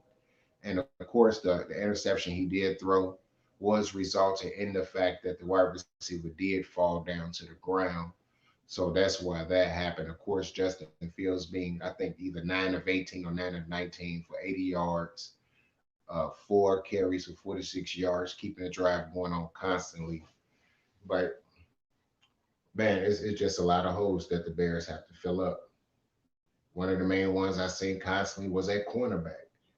I said it, the number 2 corner, number 3, and the nickel. And the dime spot corner has to be good. You can't have any of those positions be subpar. You have to have them be above par. They have to be above average. You cannot have averaging down, because averaging down in the NFL most likely means your team is going to lose when you have averaging down at those positions. You need those guys to be above average to good to elite at those positions. Of course, the Bears had an elite nickelback corner at Bryce Callahan just couldn't afford to continue to pay him. And of course, he's with the Broncos along with Kyle Fuller. But yes, man, a lot of holes. I did see some good things. I did see some good wide receiver play out there. When a quarterback put the ball up, the wide receiver was able to come down with the ball more times than not. But another thing that everybody has to work on is holding on to the football. It's too many times I see the ball out of one of the ball carrier's hands, someone dropping the ball, or it's a fumble or something like that, and they have to hurry up and retrieve to get the ball back. It is too much of that. Way too goddamn sloppy. That is something that cannot continue to occur. That's something that cannot continue to occur, Bear fans. That shit has to get taken care of. Point blank, period. But anyways, guys, that's going to be just about it for me in this live stream. But make sure to tune in to next week's live stream, the last live stream we're going to do in the preseason. Just make sure to tune into that live stream when the Bears score against the Titans. And also just be sure to look for my preview video for the Bears versus the Rams coming up this week. And I will be doing, of course, the halftime show during every game of every week, and I will be doing the post game show as well.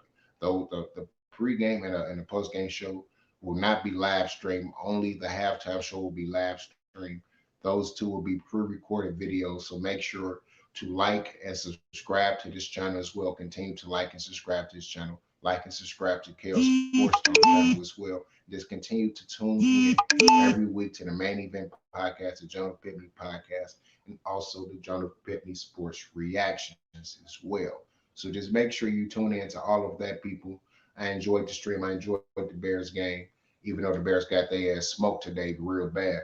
I still just enjoy watching football. So just tune in every week for Bears football, and then just enjoy yourself, everybody. And this is Jonah Pitney, once again bringing it back to you with another sports reaction. All right, people. Peace out. You can holler gang gang all you want.